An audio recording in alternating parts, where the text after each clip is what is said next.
پشت زرق و برق زندگی، شهرت و موفقیت یک هیولا در کمین بود. این هیولا جنایاتی مرتکب شد که ملت رو شوکه کرد، اما چه چیزی اون رو به سمت این جنایات سوق داد؟ با من همراه باشید تا بعدهای زندگی و روانشناسی یک قاتل سریالی رو با هم بررسی کنیم.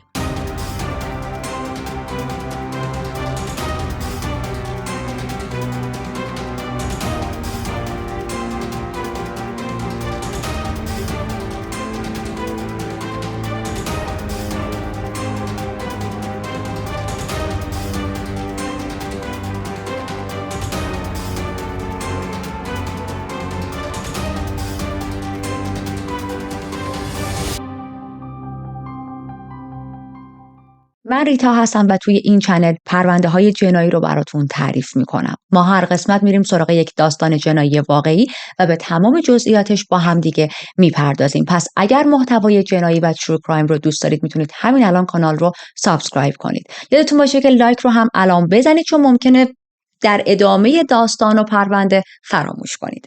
برای درک عمیق داستان بریم تا با یک آقایی آشنا شیم به نام رابرت درست. رابرت کیه؟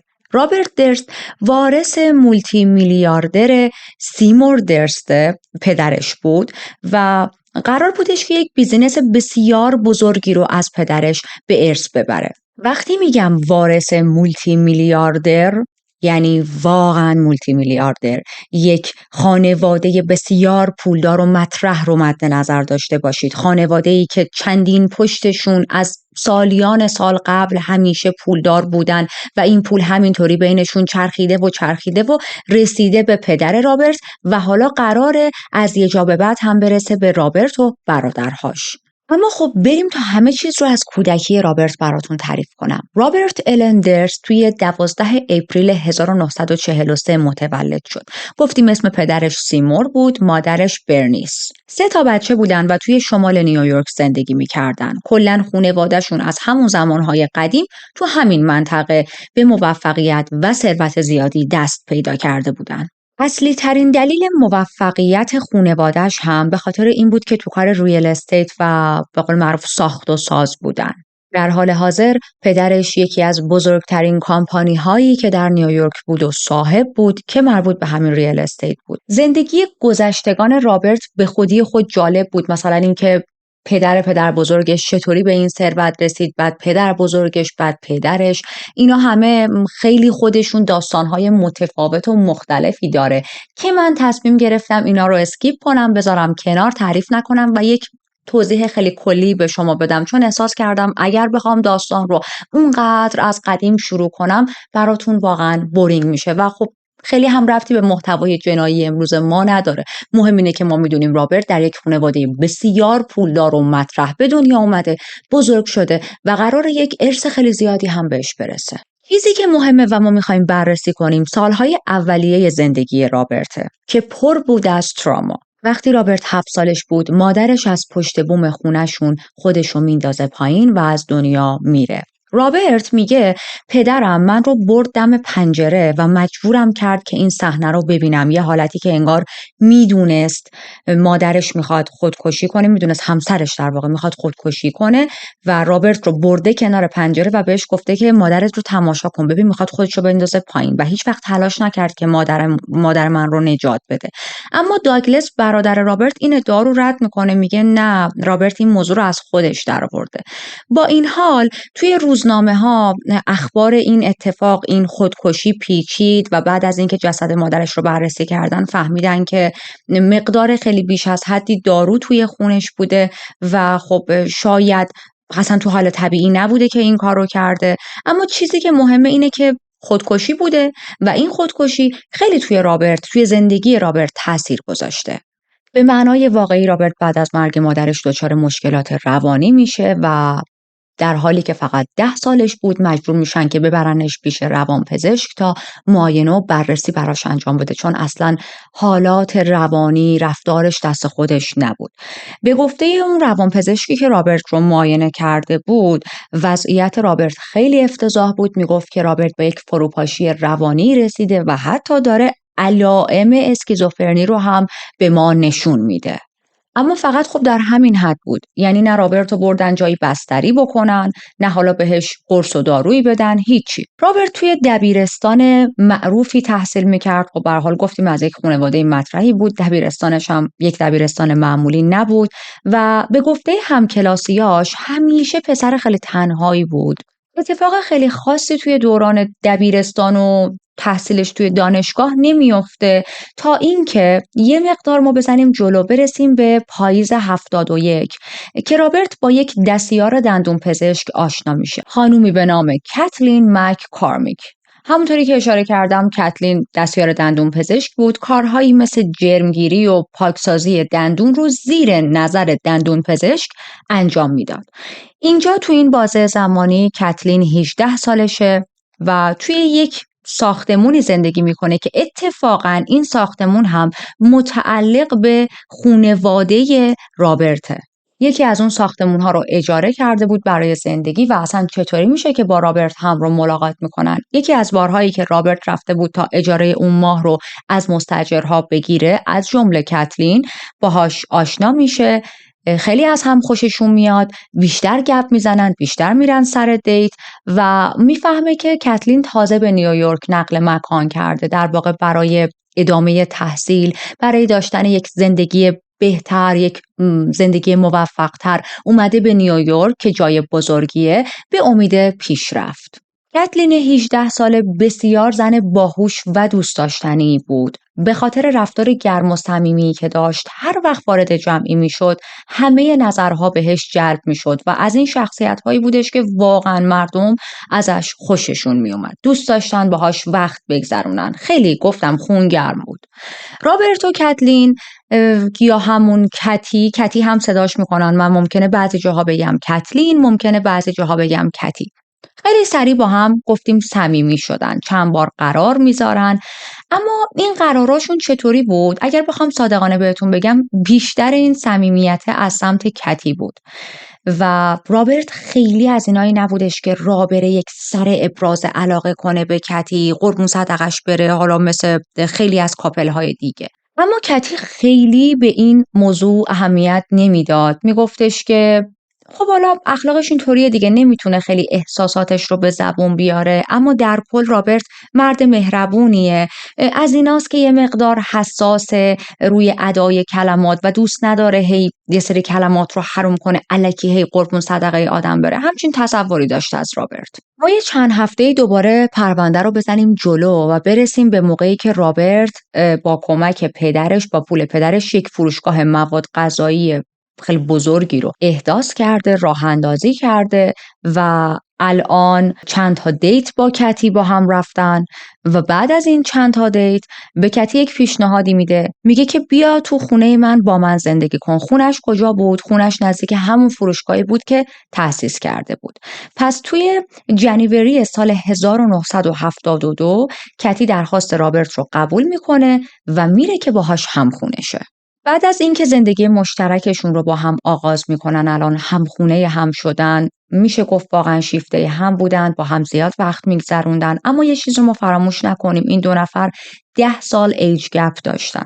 یعنی رابرت 10 سال از کتی بزرگتر بود و خب این موضوع، این تفاوت سنی زیاد باعث میشد که بارها به مشکل بخورن.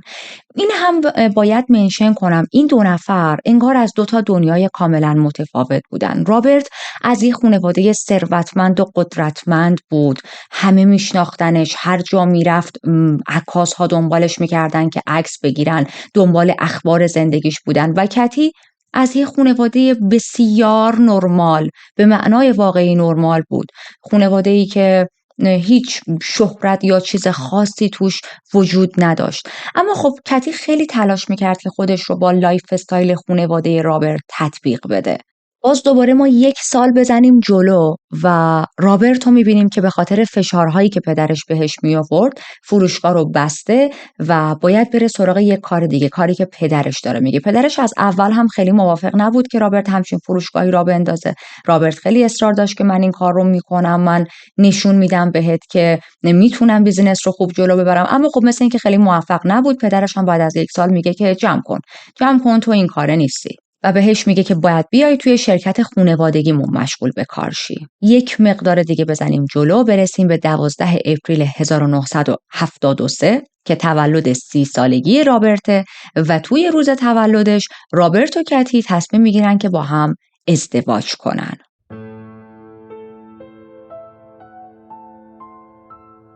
خب گفتیم این دو نفر با هم ازدواج کردن. شروع زندگی مشترکشون به عنوان زن و شوهر، چون خب به قبلش با هم همخونه بودن، شروع خوبی بود، اما این شروع خوب دائمی نبود، خیلی گذرا بود، سریع تموم شد و رفت. از موقعی که رابرت وارد شرکت پدرش شده بود انگار همه چیز تغییر کرده بود. پدر رابرت خیلی داشت روش تاثیر بدی میذاشت. اصلی ترین دلیلش هم این بود که پدر رابرت هنوزه نتونسته بود قبول کنه کتی رو به عنوان عروس خانوادگیشون. اصلی ترین دلیلش هم این بودش که کتی اصلا از جایگاه خیلی آنچنانی و مطرحی نبود و باور پدر رابرت این بود که تو باید میرفتی از یک خانواده پولدار، از یک خانواده‌ای که سمت بالاتری دارن، یک دختری انتخاب کنی و با هم ازدواج کنین، اما تو رفتی سراغ یک زنی که اصلاً به ما نمیخوره. ما این موضوع هم توی خانواده‌های بسیار مطرح و پولدار و سرمایه‌دار زیاد دیدیم که با یه سری افراد خاص ازدواج میکنن، ازدواج‌هایی که اصلا فارغ از علاقه و تصمیم شخصیه و واقعا جنبه بیزنسی داره. خب رابرت این کارو نکرده بود و پدرش خیلی از این موضوع ناراحت بود. حالا تغییر رفتارهای خود رابرت چیا بود؟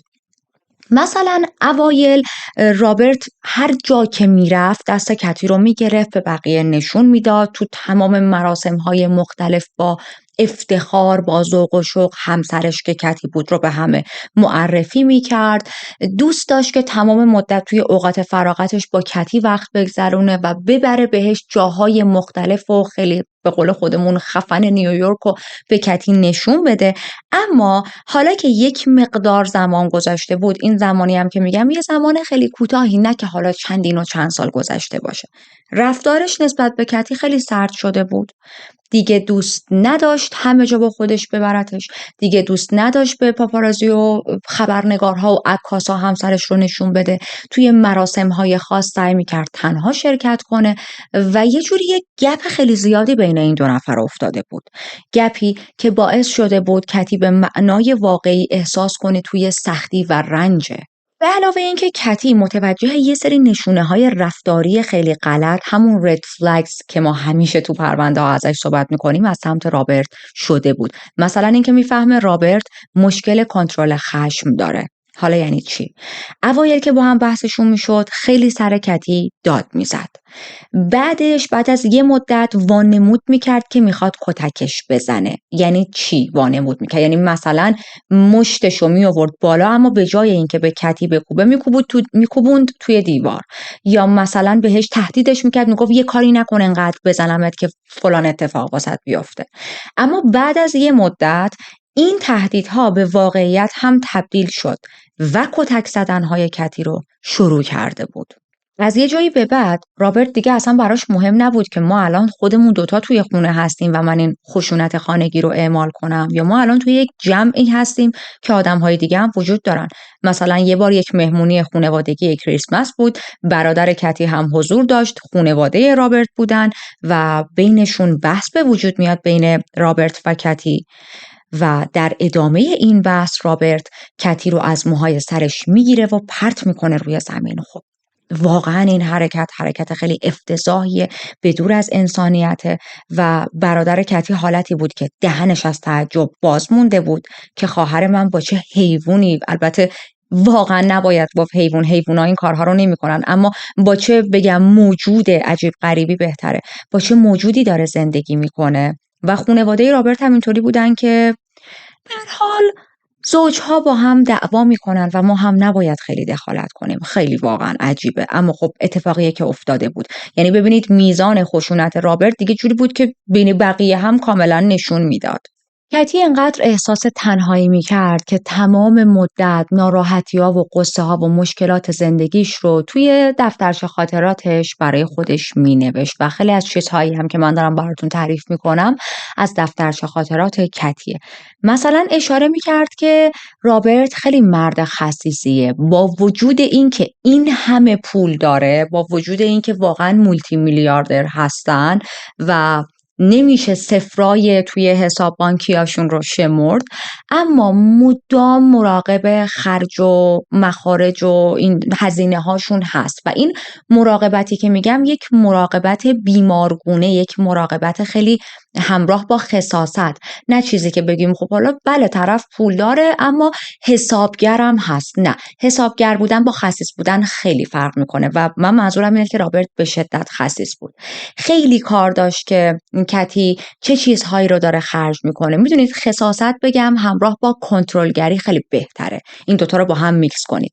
براش خیلی مهم بود که کتی چیا داره میخره، چه چیزهایی رو نباید بخره، همش دنبال چیزهای ارزون بره. فوکوسش روی این بود که کتی تو همه چی داری، هر چیزی که یک آدم میتونه نیاز داشته باشه برای تو فراهم شده، هیچ هزینه‌ای نیاز نداری، هیچ خریدی واسه خودت نکن. و کتی حالتی بود که با وجود ازدواج کردن با یک شخص مولتی میلیاردر خودش مدام داشت چند تا شیفت مختلف کار میکرد تا پول در بیاره و چیزهایی که توی زندگیش نیاز داره رو با پول خودش بخره. و این یک سوال خیلی بزرگی برای مردم به وجود آورده بود که چرا کتی که با یک مولتی میلیاردر ازدواج کرده الان باید خودش کار کنه که حتی شوهرش، همسرش هزینه دانشگاه پزشکیش رو نمیده، چون کتی اقدام کرده بود برای اینکه پزشکی بخونه و رابرت خیلی با این موضوع مخالف بود. کتی حالا خودش کار میکرد و پول در میآورد تا بتونه هزینه دانشگاهش رو پرداخت کنه. خب این خیلی واقعا عجیبه. اتفاقا این سوال رو هم از کتی خیلی میپرسیدن، میگفتن تو با یه مولتی میلیاردر ازدواج کردی، تنها چیزی که نباید توی زندگی دغدغت باشه پوله، چطوری تو داری چند تا شیفت کار میکنی؟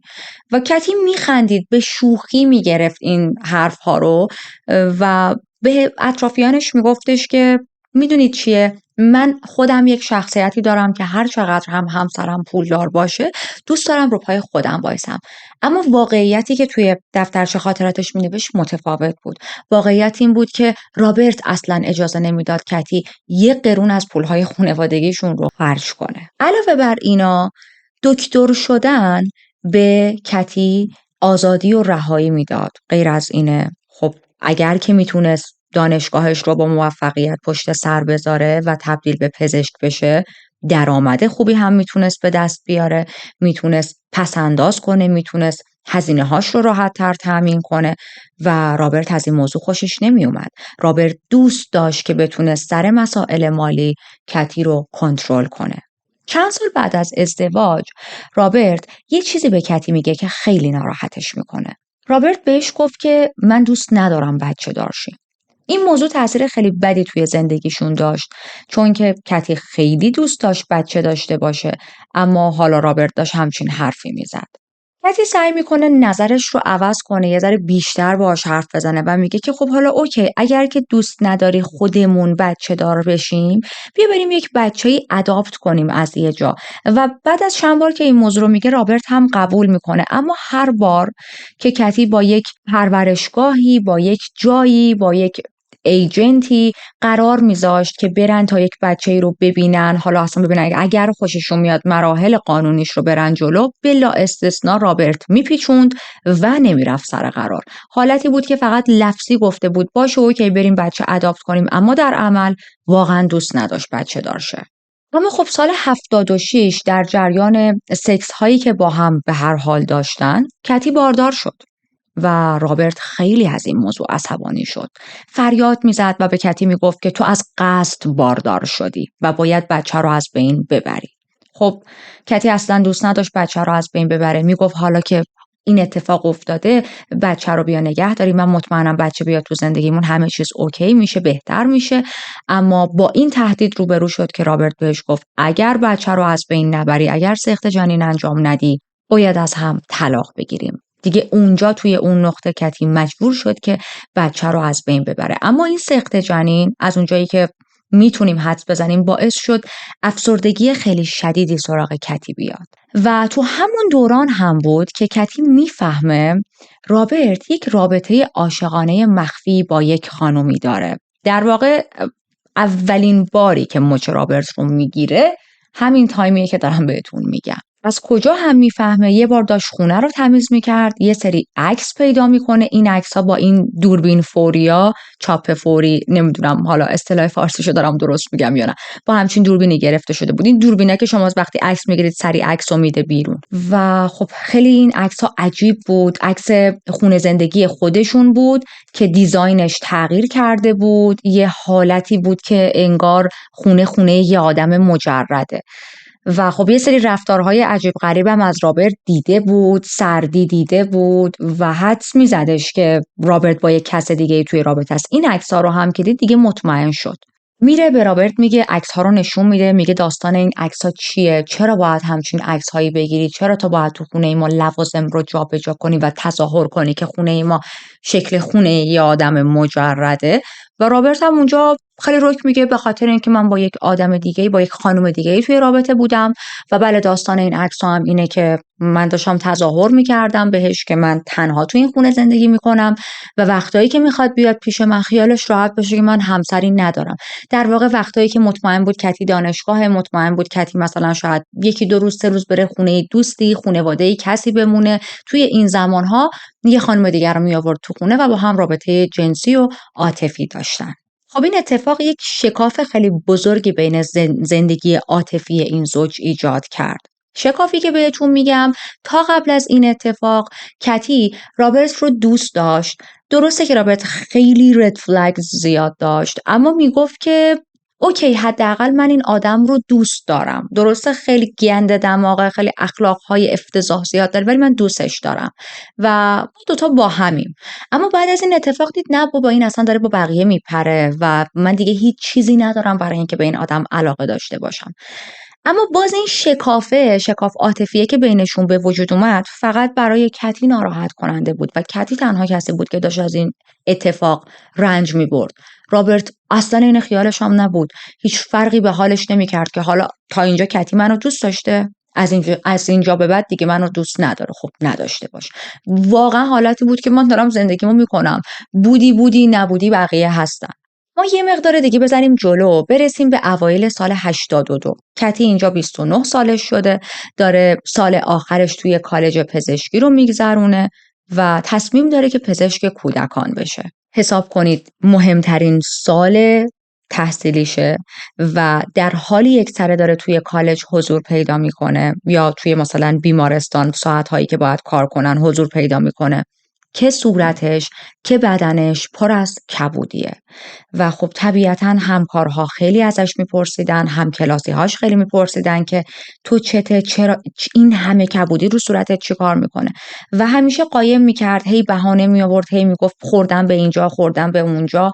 اما یه بار به یکی از همکارهاش توی بیمارستان میگه که من دوباره چند وقت پیش برای بار چندم مچ همسرم رابرت رو گرفتم که داشت با یک زن دیگه ای به من خیانت میکرد و این بار با بقیه بارها فرق میکرد. همیشه وای میستاد، داد و بیداد میکرد، به من فحش میداد و میگفت آره رفتم با یک زن دیگه خوب کردم، میتونم میرم، اما این بار در کنار این رفتار من رو هم کتک زد، به خاطر همین صورتم کبوده. خیلی عجیبه شما خیانت بکنی، پرروازی در بیاری، فحش بدی، داد بزنی، توهین کنی و کتک هم بزنی طرف مقابلت رو.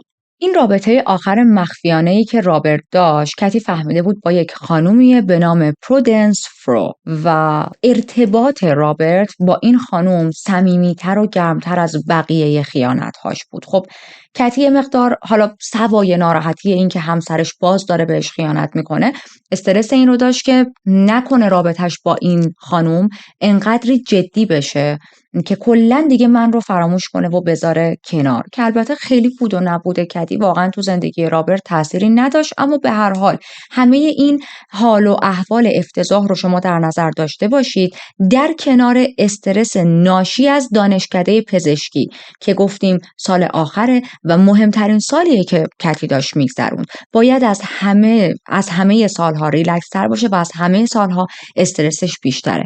این در حالیه که رابرت یکسره هم داره سوء استفاده های جنسی میکنه از کتی، یعنی در کنار این که خیانت میکنه، در کنار این که به کتی میگه من اصلا دوستت ندارم، یکسره هم میومد سراغش و ازش تقاضای سکس میکرد، در حالی که کتی دوست نداشت، کتی حوصله نداشت یا اصلا به هر دلیلی نمیخواست. رابرت اهمیتی نمیداد و تجاوز میکرد به کتی. خب این خیلی بده دیگه، حالتیه که انگار رابرت کتی رو فقط یک وسیله میبینه برای ارضای جسمش.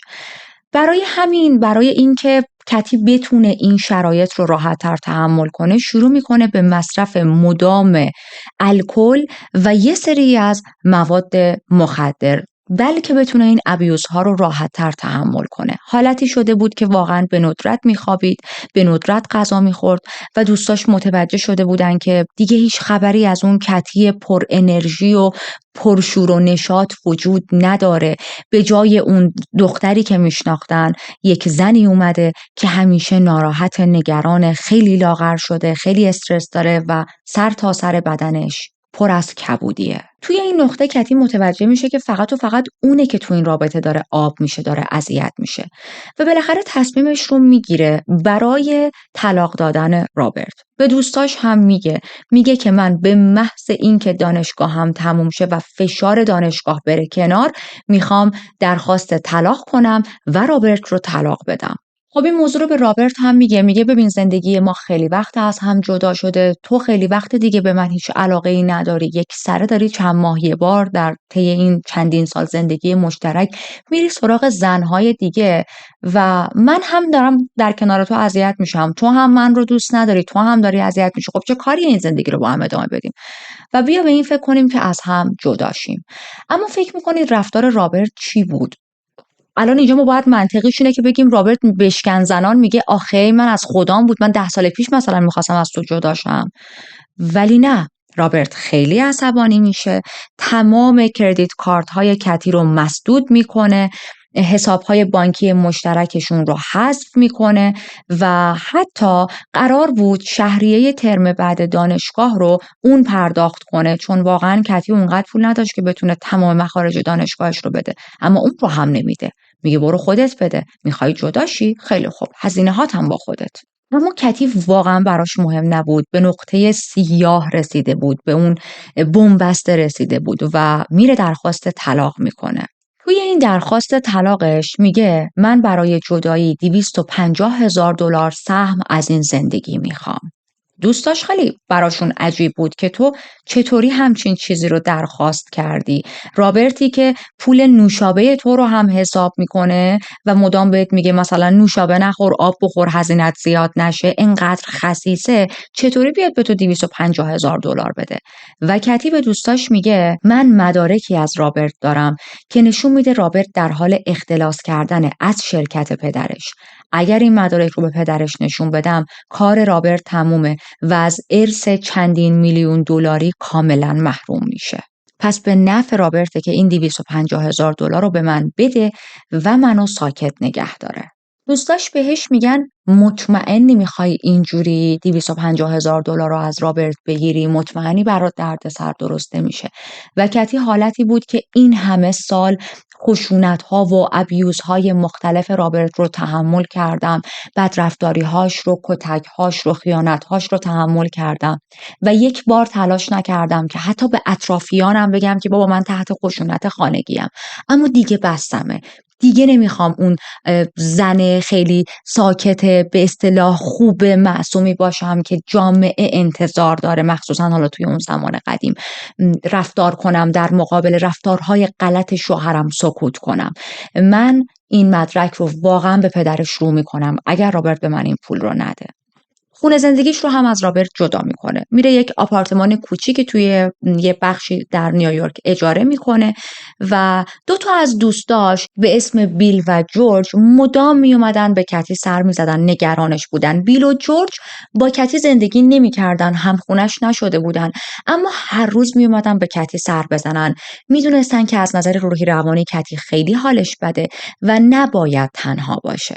باز بین بیل و جورج، بیل کسی بودش که واقعا هر روز به کتی سر میزد، جورج شاید چند روز در میون. بیل تعریف میکنه، میگه که من واقعا میدیدم کتی توی یک زندگی بسیار خشونت‌آمیزی گیر کرده با رابرت و هر جا میخواست فرار کنه حالتی بود که رابرت به زور نگهش میداشت و نمیذاشت از اون پولش، از اون قدرتش سوء استفاده میکرد و کتی رو توی اون رابطه به زور نگه میداشت. یه خاطره تعریف میکنه، میگه مثلا یه روز صبح من و کتی توی آپارتمانش بودیم، داشتیم همینجوری با هم صحبت میکردیم. رابرت میاد با کتی توی خونه، بحثشون میشه سر همون موضوع طلاق و در نهایت این بحث یک دسته اسکناس پرت میکنه تو صورت کتی در حالی که این پولا پخش شده بود روی زمین.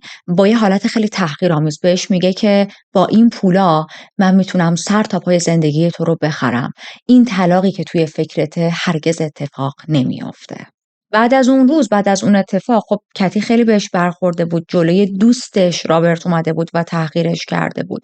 میگه که همه چیز واقعا دیگه برای من تموم شده. من نیاز دارم مثلا برای مدتی برم کلاً به یه ایالت دیگه. اما قبل از اینکه این تصمیمو بگیره و بتونه خونش رو عوض کنه بره به یه ایالت دیگه، اون یکی دوستشون جورج هم یک بار شاهد یکی از دعواهای رابرت و کتی میشه. دوباره سر یک موضوعی رابرت میاد که به کتی سر بزنه، با هم بحثشون میشه سر طلاق و خیلی جدی، حالتی که اصلا انگار جورج اونجا وجود نداره و این 2 نفر تنهان. کتی رو میگیره تا میخورد کتک میزنه و جورج میگه اگر من اون روز اونجا نبودم کتی واقعا شاید زیر این کتک ها میمرد. جورج میره رابرت رو میگیره، پرت میکنه اونور، بهش میگه همین الان از خونه برو بیرون وگرنه به پلیس زنگ میزنم و واقعا جون کتی رو نجات میده. دوستای کتی میگفتن رابرت هیچ کنترلی روی خودش نداره و وقتی عصبانی میشه واقعا نمیفهمه داره چه غلطی میکنه.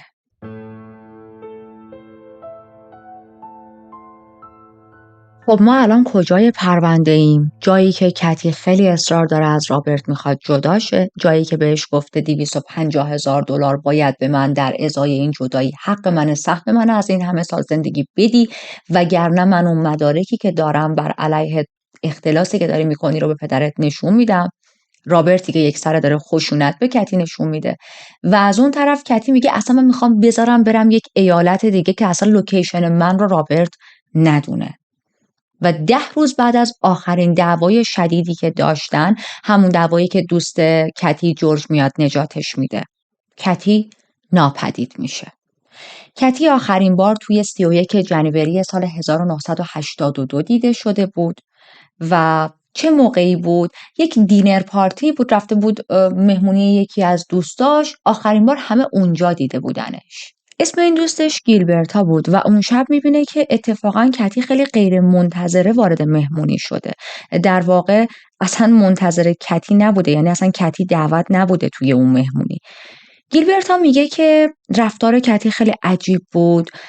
کتی که همیشه لباسهای خیلی قشنگ و گرون میپوشید، همیشه با یک سر و وضع خیلی شیک بگم بهتره ظاهر میشد، اون روز فقط یه سویشرت و شلوار قرمز تنش بود و کاملا از چهرش، از صورتش مشخص بود که بسیار ناراحته. زمانی که توی مهمونی بود رابرت بارها و بارها بهش زنگ میزنه، از پشت تلفن داد میزد، فریاد میزد که باید برگردی خونه، اما کتی دلش نمیخواست مهمونی من رو ترک کنه و بره خونه.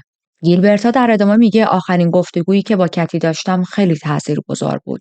کتی در حالی که داشت خونه من رو ترک میکرد به هم با ناراحتی و نگرانی گفت قول بده اگه اتفاقی برام افتاد حتما پیگیریش کنی، حتما بررسیش کنی. من میترسم که رابرت بلایی سرم بیاره. و این آخرین باری بود که کسی به جز رابرت کتی رو دید. خب اول از همه دوستای کتی متوجه نبودش میشن و از اونجایی که کتی بارها و بارها به اطرافیانش، به دوستاش گفته بود اگر دیدین من مفقود شدم بدونید که کار رابرته، بلافاصله مفقودیش رو به پلیس گزارش میدن. پلیس رابرت رو میخواد تا بیاد ایستگاه پلیس به چند تا از سوالها پاسخ بده. خب به هر حال همسرش رابرت بود و مظنون اصلی. رابرت میگه که اونو کتی آخرین شب، یعنی هم چند شب پیش، با هم دعوا کردن. کتی به جای اینکه توی خونه بمونه میخواست بره آپارتمان خودش. بعد من تا ایستگاه مترو رسوندمش، قطار ساعت 9 رسید. بعدش من پیاده رفتم خونه، یعنی کتی سوار قطار شد، منم رفتم خونه. دیدم تنها حوصله ندارم خونه خودم باشم، رفتم خونه همسایم، یکم مشروب خوردم. بعد از اینکه مشروب خوردم یه مقدار آروم شدم، احساس کردم دلم برای کتی تنگ شده. رفتم از باجه تلفن عمومی به کتی زنگ زدم، دیدم که رسیده خونه، یکم با هم حرف زدیم. بعدش هم رفتم خونم خوابیدم. این اظهاراتیه که رابرت به پلیس داده و پلیس الان باید بره بررسی کنه ببینه چقدر از حرفای رابرت درسته. این کارو هم میکنن. اول از همه میرن سراغ همون همسایه‌ای که رابرت گفته بود من رفتم خونش و شروع کردیم با هم مشروب خوردن. خب اون همسایه میگه نه، اون شب رابرت پیش من نیومد. واقعیت اینه من و رابرت اصلا اونقدر با هم صمیمی نیستیم که رابرت بیاد خونه من و مثل یک رفیق بشینه مشروب بخوره. پلیس مجدد از اون همسایه میپرسه مطمئنی اون شب نیومد؟ و همسایه 100% تایید میکنه، میگه بله، اون شب رابرت حتی جلوی در خونه من هم نیومد زنگ بزنه، چه برسه به اینکه بیاد داخل خونه و بشینیم و با هم چند ساعت مشروب بخوریم. خب این اولین دروغ. یکی دیگه از دوستای کتی به نام رود میره پیش پلیس و یک شهادتی میده. میگه که کتی همیشه از رابرت میترسید و دقیقاً چند روز قبل از اینکه ناپدید بشه به من گفته بود اگر دیدی که دیگه خبری از من نیست برو این موضوع رو به پلیس گزارش بده، چون که رابرت یه بلای سر من آورده. چند وقت بعدش چند تا دیگه از دوستای کتی میرن همین گزارش مشابه رو به پلیس میدن. حتی اون دوستش بود گیلبرتا که گفتیم تو مهمونیش خیلی سرزده کتی وارد شد. گیلبرتا میره با پلیس صحبت میکنه، میگه که یک روز قبل از گم شدن کتی با من توی یک باری قرار گذاشته بود که بشینیم با هم مشروب بخوریم و میگفت یه چیز مهمی رو میخوام بهت بگم. من رفتم توی اون بار اما کتی هرگز نیومد. پلیس یه چیز عجیب دیگر رو هم میفهمه تو همین موقعی که رابرت رو صدا کردن، به عنوان مظنون بوده، باهاش صحبت کردن، اظهاراتش رو گرفتن و دارن تحقیق میکنن راجع به این که ببینن کتی کجاست. رابرت با دانشگاه کتی تماس گرفته و گفته که این چند روزی که کتی غایبه و نیست دلیلش به خاطر بیماریشه، چون الان حدود 1 هفته است که توی کلاس‌ها شرکت نمی‌کنه کتی. و رابرت داشت میگفت که چون مریض شده انقدر حالش بده که خودش نمیتونست بهتون زنگ بزنه. خب تو از کجا میدونی؟ اگر تو از کتی خبر داری پس چرا به پلیس نمیگی؟ و فردای این تماسش با دانشگاه کتی میره اداره پلیس و بالاخره مفقودی همسرش رو گزارش میده. خیلی برای کاراگاه‌ها و نیروی پلیس عجیب بود که چرا رابرت انقدر دیر داره ناپدید شدن همسرش رو ریپورت میکنه و میرن سراغش، میگن که این سوال رو میپرسن ازش. در واقع رابرت خیلی ریلکس جواب میده، میگه من و کتی وقتایی که کتی داره کار میکنه یا درس میخونه روزها عادت داریم از هم جدا باشیم و بیخبر بمونیم. اصلا چیز عجیبی نیستش که چند روز از کتی بیخبر باشم. برای همین چندین روز اول اصلا نگران و سردرگم نبودم که چرا خبری از کتی نیست، ولی حالا که این روزا یه ذره بیشتر گذشتن خب من نگران شدم و لازم دونستم که مفقودی همسرم رو گزارش بدم. کار عجیب بعدی که رابرت میکنه اینه که بلافاصله یک مبلغ $100,000 تعیین میکنه. میگه که هر کس بتونه از کتی اطلاعاتی به من بده من بهش مژدگونی میدم. و چند وقت بعد این مبلغ رو خیلی کم میکنه. وقتی که ازش میپرسن چرا انقدر مژدگونی تو کم کردی میگه اشتباه چاپی بوده، من از اول نمیخواستم $100,000 مژدگونی بذارم. خانواده کتی اصلا نمیتونستن باور کنن که مفقود شدن کتی الکیه و هیچ ارتباطی به رابرت نداره. در واقع همشون مطمئن بودن رابرت یک بلایی سر کتی آورده. اما از اون طرف رابرت چون گفتیم موقعیت اجتماعی خیلی بالایی داشت، خبر ناپدید شدن همسرش شده بود تیتر اصلی روزنامه ها و یه حالتی بود که تمام رسانه ها تمام مدت فقط میخواستن با رابرت مصاحبه کنن، با خانواده‌اش مصاحبه کنن تا بتونن یک خبری در این رابطه به دست بیارن و چاپ کنن. رابرت اصلا خوشش نمیومد با روزنامه ها صحبت کنه در این رابطه، اصلا دوست نداشت باهاشون حرف بزنه. انگار تاپیک هر چیزی که مربوط به کتی بود باعث میشد که رابرت متنفر بشه ازش و نخواد توش شرکت کنه. و به جای رابرت یکی از دوستاش به نام سوزن تمام مدت میرفت با خبرنگارها حرف میزد و هر اطلاعاتی که نیاز بود تا باهاشون منتشر کنه تا رابرت رو از این داستانها بکشه کنار، اتهامات رو از روش برداره، در اختیارشون میذاشت. روزای اولی که پلیس دنبال کتی بود، خب به آپارتمان خودش هم رفته بود دیگه که بره بگرده با نگهبان آپارتمان صحبت کنه و اتفاقا نگهبان آپارتمان هم ادعا کرده بود که من همون شب توی اوایل ماه فبر کتی رو دیده بودم، از پشت سر از فاصله دور دیدمش و مطمئنم که داشت میرفت توی خونش. دقیقا همون شبی که رابرت به پلیس ادعا کرده بود آره من کتی رو دم ایستگاه قطار گذاشتم و رفتم خونش. اما دوباره چند وقت بعد که میگذره پلیس میره سراغ اون نگهبان و بهش میگه ببین مطمئنی شهادت اون روز درست بود، یه ذره بیشتر فکر کن، مطمئنی اشتباه نگفتی، اگر بعدها مشخص شه شهادت دروغ دادی میفتی زندان ها. و اونجا نگهبانه میگه که واقعیت من الان که فکر میکنم اون شب خیلی تاریک بود و من احتمالا یک خانم دیگه ای رو دیدم، من اصلا کتی رو ندیدم. خیلی وقت چند روز قبل از اون شبی که شما تاریخش رو از من پرسیدین از کتی توی خونش خبری نبود. میدونید یه حالتی که انگار یه کسی سیبیل این نگهبانه رو چرب کرده بود که شهادت دروغ به پلیس بده. الان 3 هفته از روزی که رابرت مفقود شدن کتی رو گزارش داده گذشته و مدیر ساختمون رابرت توی سطل زباله هایی که مخصوص اون محوطه ساختمونه چیزای عجیبی پیدا میکنه. یک عالم وسایل زنونه ریخته شده بود توی سطل زباله ها. این وسایل متعلق به کی بود؟ متعلق به کتی بود. دوستای کتی که تمام مدت یادم خونه رابرت بودن، یادم خونه کتی، این موضوع رو میبینن و خیلی عصبانی میشن. میفهمن که اوکی یه دلیلی داره که رابرت تمام این لوازم رو ریخته دور. میرن به زور وارد خونه کتی میشن، در خونش رو با قفلش رو باز میکنن، میشکنن تا یه ذره بیشتر بگردن به امید اینکه شاید بتونن یک مدرکی پیدا کنن که اونا رو به کتی نزدیک کنه. اما خب نه هیچ اثری از خود کتی توی خونه بود، نه هیچ اثری از مدرکی، نوشته‌ای، نامه‌ای، چیزی که بتونه اونا رو ذره‌ای به کتی نزدیک کنه. تنها چیزی که می‌دیدن خونه کتی بود که بسیار لوازمش رو هوا بود، واقعا به هم ریخته بود، حالتی که انگار یک نفر اومده کل خونش رو گشته، انگار یک نفر دنبال یک چیزی بوده. چه چیزی؟ شاید همون مدارکی که کتی ادعا می‌کرد بر علیه رابرت داره و اگر بهش اون مبلغ رو بابت طلاق نده به پدر رابرت نشون میده. اما خب دوستاش نتونستن اون مدارک رو هم پیدا کنن. این یعنی چی؟ یعنی شخص مهاجم یا شخص دزد این مدارک رو پیدا کرده و برداشته برده. از اون طرف برگردیم به خونه رابرت که گفتیم تمام وسایل مشترکی که با کتی داشت و همه رو ریخته توی سطل آشغال.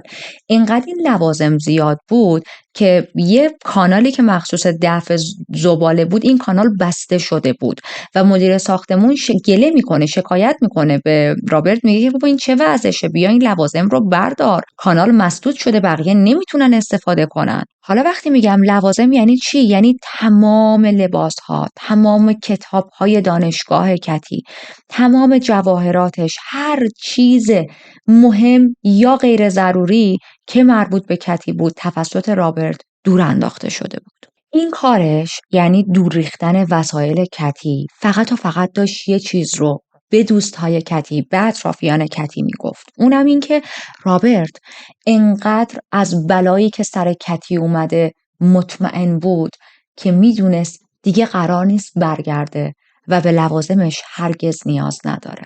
خب این اطلاعات رو میرسونن به دست کاراگاهی که روی پرونده مفقودی کتی داشت کار میکرد و از نظر اون کاراگاه هم این رفتار رابرت خیلی عجیب بود. به علاوه اینکه اون کاراگاه متوجه چیزهای عجیب دیگه ای هم شده بود. حالا خیلی هاشو که من براتون تعریف کردم، به جز اونا یه چیز دیگه میخوام بگم بهتون.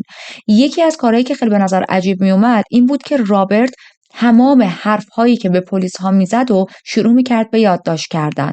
حالتی که این حرفها رو بعداً یادش نره به چه پلیسی چه حرفی رو زده یا چه حرفی رو نزده. یه آدمی که بیگناهه چرا نیاز داره تمام کارها و اتفاقاتی که واقعا افتاده و انجام داده در طول روز رو یادداشت کنه؟ تو که داری راستش رو میگی، حقیقت هم از ذهن آدم که خارج نمیشه.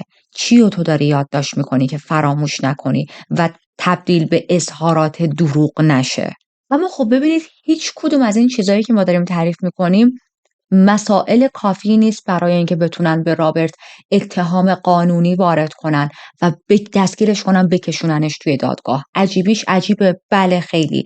رد فلگ، بله خیلی زیاد. به ما داره یک هشدارهایی میده، به ما داره میگه رابرت یک غلطهایی کرده، بله. اما از نظر قانونی مدارک خیلی مهمی نیست.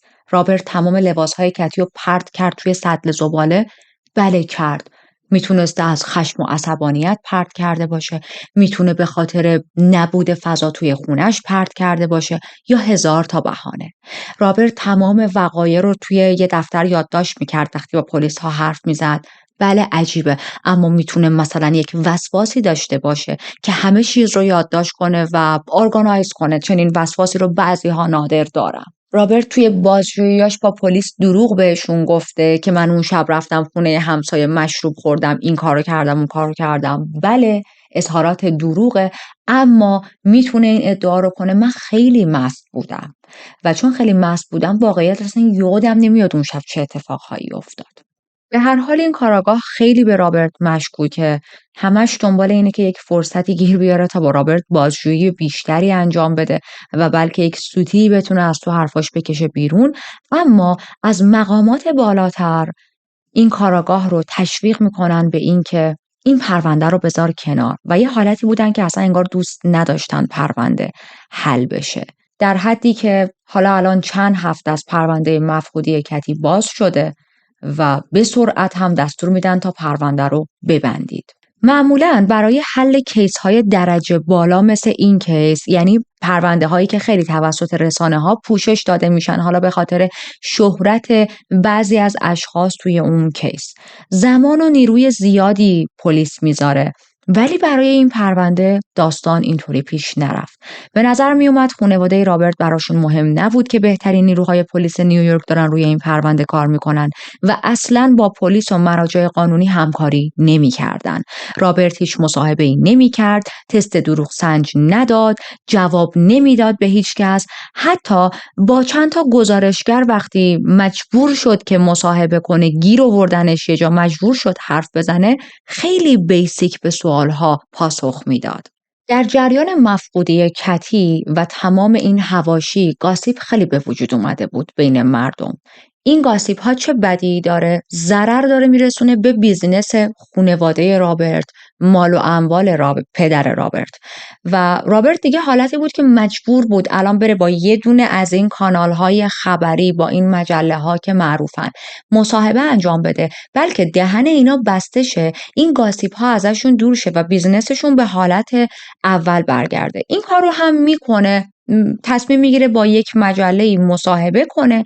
اول مصاحبهش رابرت داشت نقش یک همسر بسیار نگران و دلسوز رو بازی میکرد، اما هی که رفته رفته ازش سوالهای بیشتری میپرسن، تون صداش تغییر میکنه، رفتارش اذیت کننده میشه. حالتی بود که انگار بهش بر میخورد وقتی یه سری سوالها رو میشنید و اصلا ورق بر میگرده، شروع میکنه به کتی تهمت زدن. یعنی اون همسری که نشسته بود میگفت من خیلی نگران کتی ام، ازش چند وقت هیچ خبری ندارم، الان حالتی شده بود که فقط داشت همه چیز رو سر کتی خراب میکرد و حتی میگه که من به پلیس ها گفتم همسر من رو ترک کرده، اون با یک مرد دیگه ای آشنا شده بود و به من خیانت کرد، رفت تا با اون مرد زندگی کنه. کارهایی که خودش تو زندگی با کتی میکرد و الان در نبود کتی داشت به کتی میچسبوند و در رابطه با این ادعایی هم که میکنه کتی با یک مرد دیگه ای در رابطه بود و با اون فرار کرد هیچ گونه مدرک و شواهدی وجود نداشت. پس مطلقاً داشت دروغ تحویل رسانه ها میداد.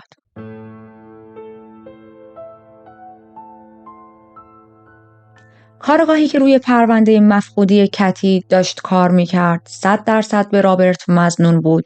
این احتمال رو میداد که قطعاً رابرت توی ناپدید شدن کتی یک دستی داره. رابرت هم بهترین وکیل هایی که توی نیویورک وجود داشتن رو برای دفاع از خودش استخدام کرده بود. به هر حال در نهایت به خاطر عدم وجود مدارک پرونده کتی بسته شد و به جمع کولد کیس ها اضافه شد.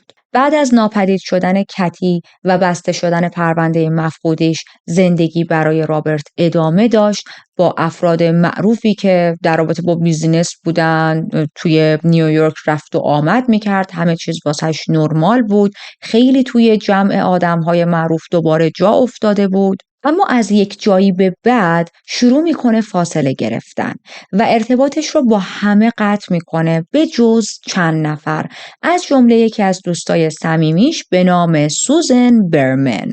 سوزن رو به یاد داشته باشید چون باز ما به این اسم برمیگردیم. البته من یه جای دیگه هم عقب‌تر اگر خاطرتون باشه این اسم رو آوردم، گفتم یک دوستی داشت، خودش با کانال‌های مختلف با خبرنگارها مصاحبه نمی‌کرد، این دوستش سوزن میرفت از زبون رابرت با کانال‌ها و خبرنگارها مصاحبه می‌کرد، همون دوستشه. حالا این اسم تو ذهنتون باشه، ما مجدد باش کار داریم.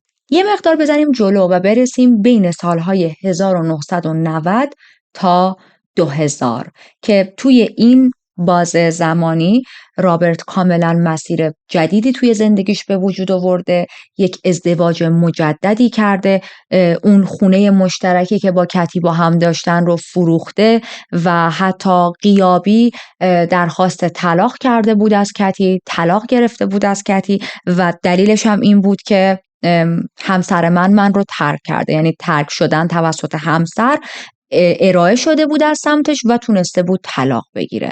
خیلی عجیبه، این در حالیه که کتی مفقود شده و همچنان هیچ کس ازش خبر نداره. مجدد توی این دوره رفتار رابرت سر کار خیلی عجیب شده، خیلی افتضاح شده، خیلی با همه بد رفتار میکنه، رفتارهای عجیب نشون میده. مثلا مثل چی؟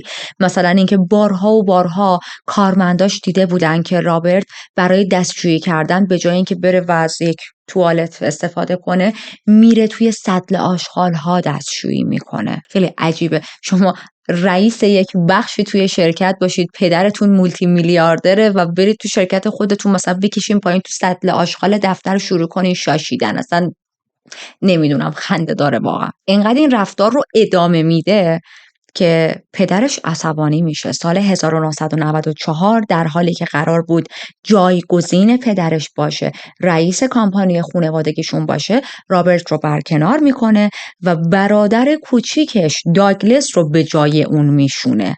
خب رابرت خیلی از این موضوع عصبانی میشه، یک درگیری بین اون و خانواده‌اش به وجود میاد. برادرش رو متهم میکنه به این که تو سمت من رو ازم دزدیدی، اما در واقع شما شاشیدن هات باعث شد که سمتت ازت گرفته بشه، رفتار خیلی اشتباهت باعث این موضوع شد. ولی خب رابرت از این زاویه نگاه نمی‌کرد و این میشه که ارتباطش با خانواده‌اش هم بسیار کمرنگ‌تر میشه. توی سال 2000 پلیس نیویورک مجدد پرونده مفقود شدن کتی رو باز کرد. رفتن توی خونه سابق رابرت اونجا رو جستجو کنن. خسته نباشید واقعا بعد از این همه سال، اما خب طبیعتاً چیز خاصی پیدا نکردن و خبر این دوباره باز شدن پرونده کتی به گوش خانواده رابرت میرسه. خواهر رابرت میشنوه، با رابرت تماس میگیره، بهش میگه که اینجوری پلیس مجدد پرونده کتی رو باز کرده و رابرت بلافاصله بعد از این تماس خواهرش نیویورک رو ترک میکنه. از شهر فرار میکنه و میره به یک شهر دیگه، یک آپارتمانی رو اجاره میکنه، ماهی $300 بود اون موقع رنتش و این پولها رو هم نقد پرداخت میکرد تا اینکه کسی نتونه رد حسابهای بانکیش رو بزنه. 1 ماه بعد از این فرارش رابرت با یک خانومی به نام دبرا ازدواج میکنه. دبرا یک واسطه‌گر بود برای معاملات ملکی. مراسم ازدواجشون بسیار عجله‌ای بود. به سرعت با یک عاقدی به اصطلاح تماس میگیرن، شمارش رو از قبل داشتن، میگن که ما هر چه سریعتر میخوایم که ازدواجمون ثبت شه. خیلی عجیب، خیلی عجله‌ای و واقعا اطلاعات کمی از زندگی مشترکش با دبرا و دلیل این ازدواج عجولانش در دسترس هست. برای همین منم به شما گفتم خیلی عجله‌ای ازدواج کردن و داستان پشتش رو نمیدونم.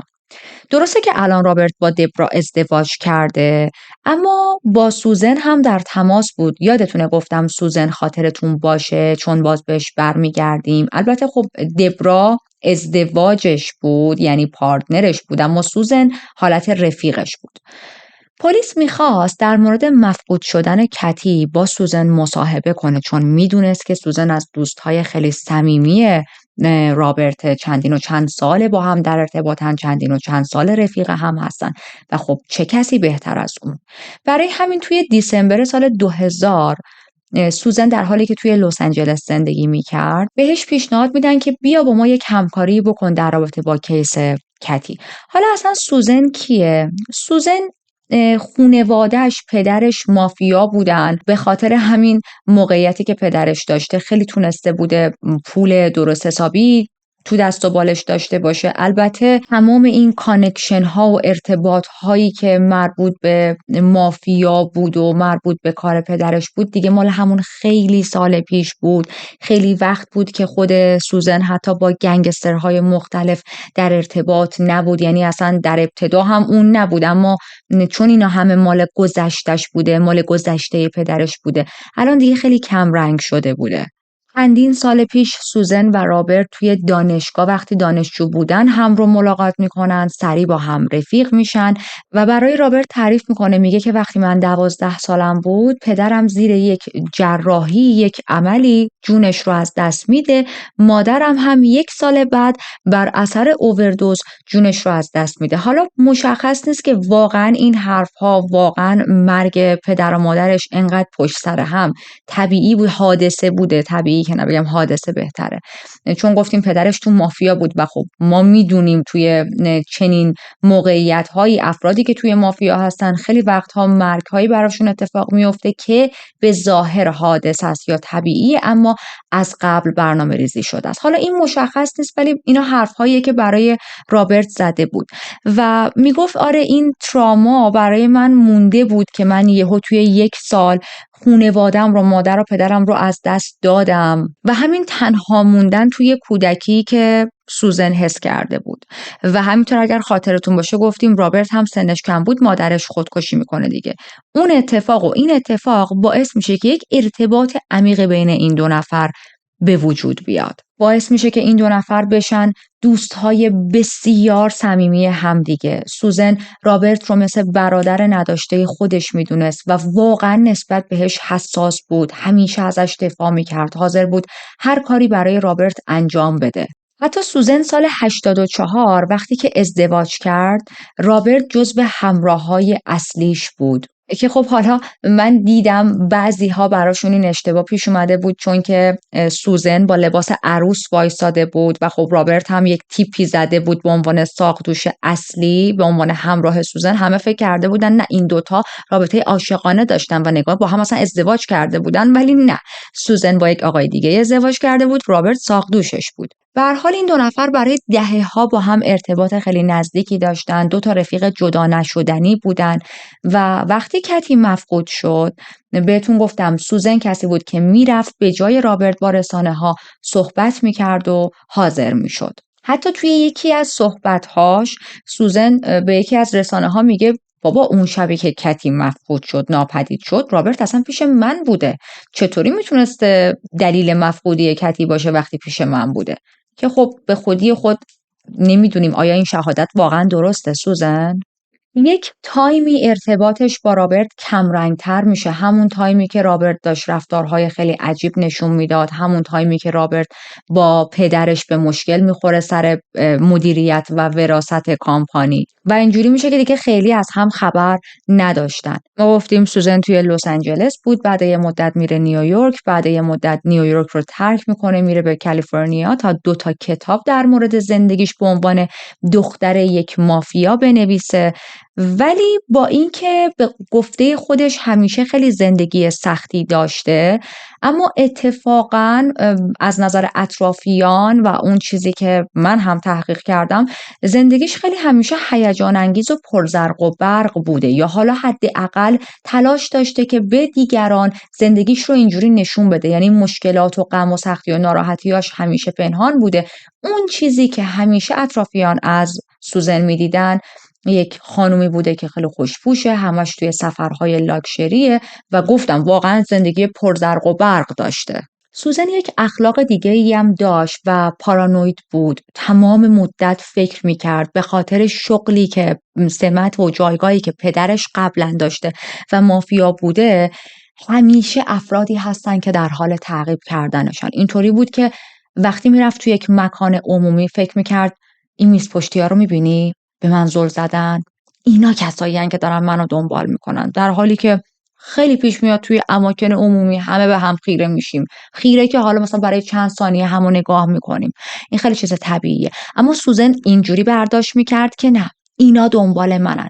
یا اگر به صورت اتفاقی توی خیابون یک ماشینی برای چند دقیقه پشتش حرکت میکرد و فقط صرفاً باهاش هم مسیر بود، یا توی پیاده رو یک عابر پیاده‌ای باهاش هم مسیر بود و پشت سرش راه میرفت، سوزن اینجوری نگاه نمی‌کرد که خب ما تصادفی حالا یه چند دقیقه مسیرمون با هم یکیه، و حالتی بود که نه، نگاه اینا مافیا هستن و به خاطر اینکه پدر من مافیا بوده اینا هنوز دنبال منن. خب اوکی، خود دنبال تو باشن که چی به دست بیارن؟ به علاوه اینکه گفتیم میرفت تا یک کتابی بنویسه در رابطه با زندگی خودش، به گفته خودش که درست هم هست، تاریخ‌هایی که توی این کتاب نوشته اصلا مال زمان‌هاییه که تمام اون افرادی که تو مافیا بودن همشون دیگه مردن و خیلی وقت دیگه همچین داستان‌هایی حداقل اطراف سوزن وجود نداره. توی دهه 2000 دیگه این مافیا بازی و این چیزا مثلا خیلی قدیمی شده بود، خیلی پررنگ نبود مثل زمانهای قدیم. اما خب من فکر میکنم سوزن واقعا مشکل منتالی داشت. ولی خب اینو من دارم به شما میگم، هیچ کدوم از اطرافیان سوزن اونو با این بیماری پارانویاش توصیف نمی کردن. همه میگفتن سوزن خیلی احساساتیه، خیلی اغراق‌آمیز با مسائل برخورد میکنه. هیچ کس نمیگفت بابا این آدم مشکل روانی داره و باید بره خودش رو درمان کنه. نزدیکای سال 2000 سوزن درگیر بیپولی شده بود. با بیپولی داشت دست و پنجه نرم میکرد، در حدی که صاحبخونه‌اش بهش گفته بود اگر اجاره های عقب افتادت رو پرداخت نکنی باید از خونه پرتت کنم بیرون. از روی ناچاری، با وجود اینکه گفتیم یه مدت با رابرت دیگه ارتباط نداشت، به رابرت نامه میزنه و ازش درخواست پول میکنه. رابرت هم $50,000 به سوزن میده تا بتونه قرضهاشو پس بده. سوزن با این $50,000 بدهیاش رو پرداخت میکنه و یک مقداری حالی به زندگی خودش میده، میره چند تا پروژه بزرگ دوباره دستش میگیره، شروع میکنه به کار کردن، وضعیتش بهتر میشه و همین پول قرض گرفتن و پول قرض دادن رابرت به سوزن باعث میشه که ارتباط بینشون مجدد آغاز شه که سوزن خوشحال بود، خیلی خوشحال بود دوباره رابطش با رابرت اوکی شده. بهتون گفتم یه حالتی بودش که به رابرت میگفت اون مثل برادر نداشته منه و الان حالتی بود انگار که خب دوباره با برادرم من قطع ارتباط کرده بودم، الان باز کانکت شدیم. حالا همه اینا رو براتون تعریف کردم تا برسیم به چند دقیقه پیش که گفتم بهتون چی پلیس و کاراگاه‌ها مجدد پرونده کتی رو باز کرده بودن و میخواستن که با سوزن راجع به یه سری از چیزا صحبت کنن، چون معتقد بودن اگر یک نفر همه چیز رو بدونه یا حالا خیلی چیزها رو بدونه سوزنه. سوزن توی تمام این سالها خیلی با رابرت صمیمی بود. یه روز یه وکیلی با سوزن تماس میگیره، بهش میگه که قصد داره پرونده کتی که الان 18 سال بسته شده و کولد کیس در واقع شده، بسته که نه، من دارم راجع به این پرونده تحقیق میکنیم با پلیس و باید راجع به این موضوع باهات صحبت کنیم. اولش سوزن قبول نمیکنه چون یه احساس تعهدی به رابرت داشت، اما بعد از چند ماه که میگذره، اوایل سال جدید با اون کاراگاه، با اون وکیل تماس میگیره و میگه که باشه من باهاتون صحبت میکنم، چیزهایی هست که باید بهتون بگم. خبر این مصاحبه سوزن که قراره با پلیس همکاری کنه، قراره صحبت کنه، حسابی میپیچه، میشه تیتر اول روزنامه ها. حتی سوزن با یک خانم بازیگر خیلی معروفی دوست بود و به این خانم بازیگر میگه قبل از مصاحبهش، میگه که من اطلاعاتی دارم که اگر بگم میتونه حقایق مهمی رو برملا کنه. اینجا این دوست بازیگرش فکر میکنه که سوزن داره در رابطه با اطلاعاتی صحبت میکنه که مربوط به زندگی شخصی خودش و مافیای حالا لاس وگاس و اینجور جاهاست. اما بعدها میفهمه که اوکی، نه، منظور سوزن اطلاعاتی در رابطه با کیس کتی بوده. همینطور سوزن یه چیز دیگه هم به این دوستش میگه من اخیراً با یک پیشگویی صحبت کردم و این پیشگو به من گفته که من قراره به زودی به صورت خشونت آمیزی بمیرم و این مرگم هم توسط یک تفنگ اتفاق میافته.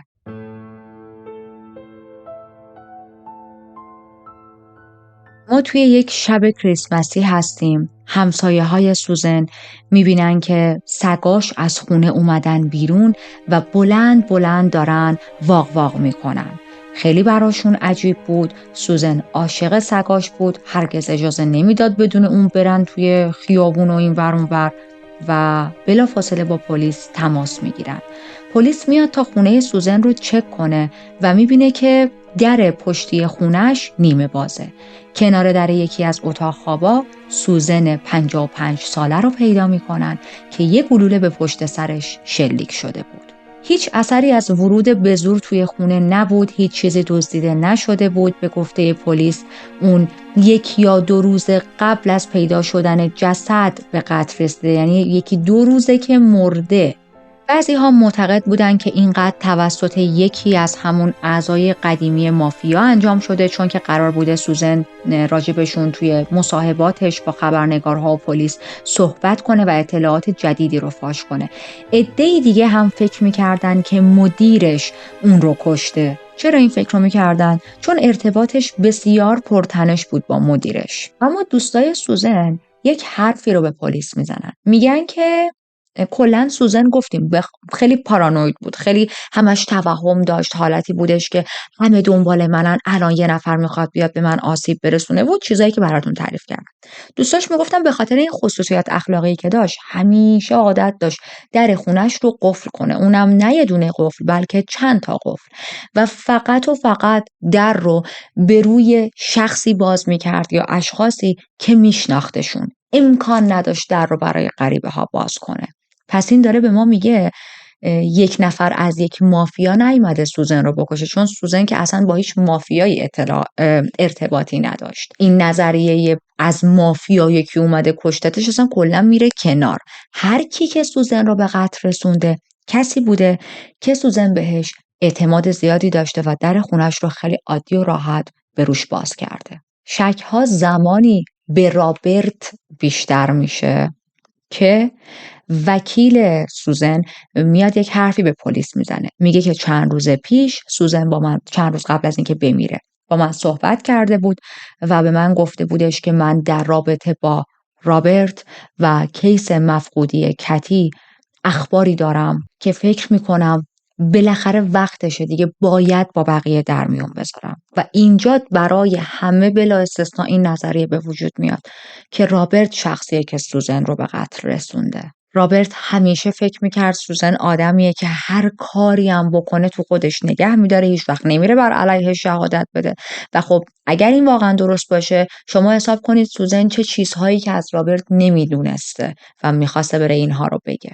بلافاصله بعد از اینکه جسد سوزن کشف شده بود، پلیس لس آنجلس یک نامه دریافت میکنه که چند روز قبل پست شده بوده، تو همون تایمی که سوزن به قتل رسیده بوده.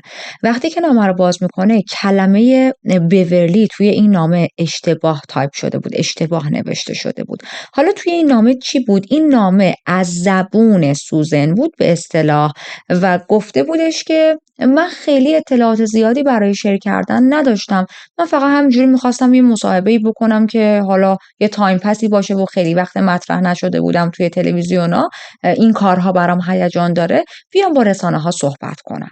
خب این خیلی عجیبه، دقیقاً برخلاف چیزهایی که سوزن قبلا ادعا کرده بود. سوزن به چند نفر، حتی به اون وکیلی که باهاش صحبت کرده بود، گفته بود من چیزهایی دارم در رابطه با پرونده کتی که به دردتون میخوره. تئوری پلیس این بود که رابرت بعد از اینکه فهمیده سوزن میخواد مصاحبه کنه، از ترس لو رفتن یه سری از اطلاعات اون رو به قتل رسونده. فیزیکالی هیچ مدرکی نداشت که بتونه بر علیه رابرت ازش استفاده کنه.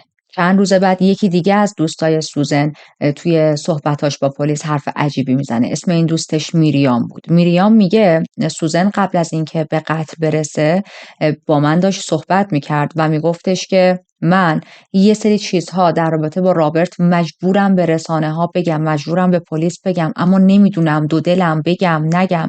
فقط یه چیز تو حواست باشه، اگر اتفاقی برای من افتاد مسئولش رابرته. حتی پلیس یه چیز دیگر رو میفهمه چند ساعت قبل از اینکه سوزن به قتل برسه رابرت با هواپیما اومده به اون شهر و چند ساعت بعد از قتل سوزن هم باز با هواپیما برگشته به شهر خودش. خب برای چین رفت و آمده چند ساعته به وجود اومده، درست تو خط زمانی که سوزن به قتل رسیده. تمام این مدارک و اطلاعات رو هم جمع میکنن، میرن با رابرت بازجویی میکنن، چندین و چند ساعت بازجویی میکنن، اما در نهایت گناهکار شناخته نمیشه.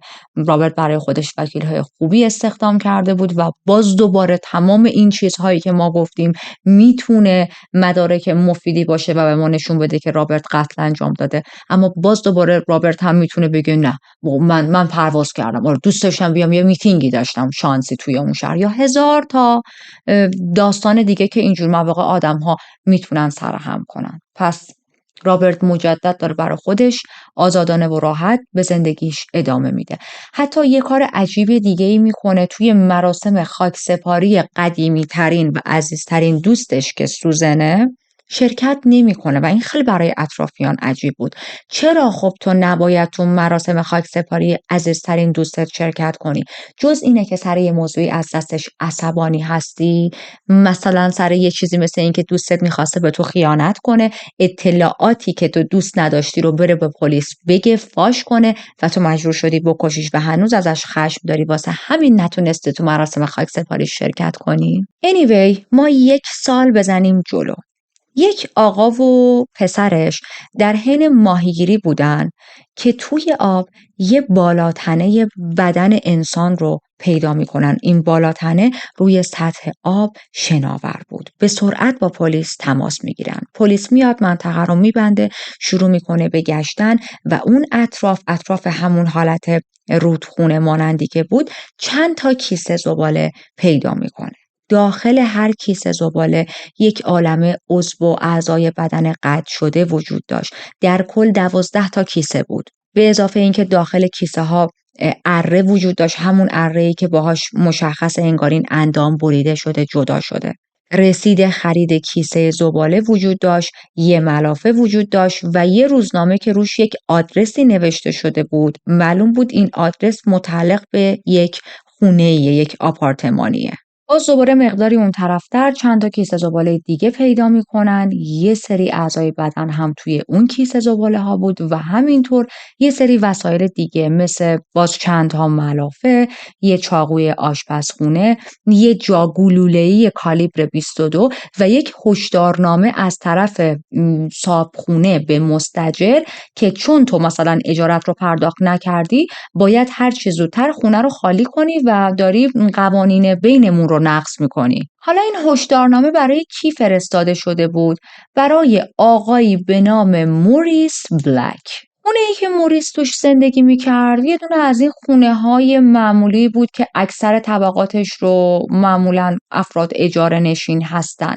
موریس یک سرباز با گذشته‌ای بسیار تاریک بود. حالا این تاریک که میگم نه گذشته جنایی، نه، منظورم اینه که توسط خانواده، همسر سابقش و تمام اطرافیان و دوستانش طرد شده بود. موریس مدت خیلی زیادی اصلا توی چادر زندگی میکرد و اگر با کسی هم تماس میگرفت نمیگفت که کجاست، لوکیشنش رو نمیداد. موریس یک سابقه قضایی هم داشت توی سیستم پلیس برای سال 98. یه بار توی یه جایی یه شرکتی رو تهدید کرده بود به این که منفجرتون میکنم و خب دستگیرش کرده بودن به خاطر این تهدید. لایف استایلی که داشت پیدا کردنش رو کلاً برای اطرافیان و همه خیلی سخت کرده بود و دهه‌ها بود که به هیچ جا مراجعه نکرده بود. اسمش سالیان سال بود که هیچ جای خاصی ثبت نشده بود. افرادی که دورادور موریس رو میشناختن اونو یک پیرمرد بسیار بد اخلاق و عصبی توصیف می‌کردند که نسبت به همه آدم‌ها و اطرافیانش مشکوکه، بدبینه و خیلی زود از کوره در میره و عصبانی میشه. خب گفتیم موریس خیلی منزوی بود دیگه، هیچکی رو دور و برش نداشت و همه طردش کرده بودن یا حالا خودش خیلی ها رو گذاشته بود کنار. اما پلیس میفهمه که حدود $130,000 توی یک بانک توی یه ایالت دیگه پول ذخیره داشته.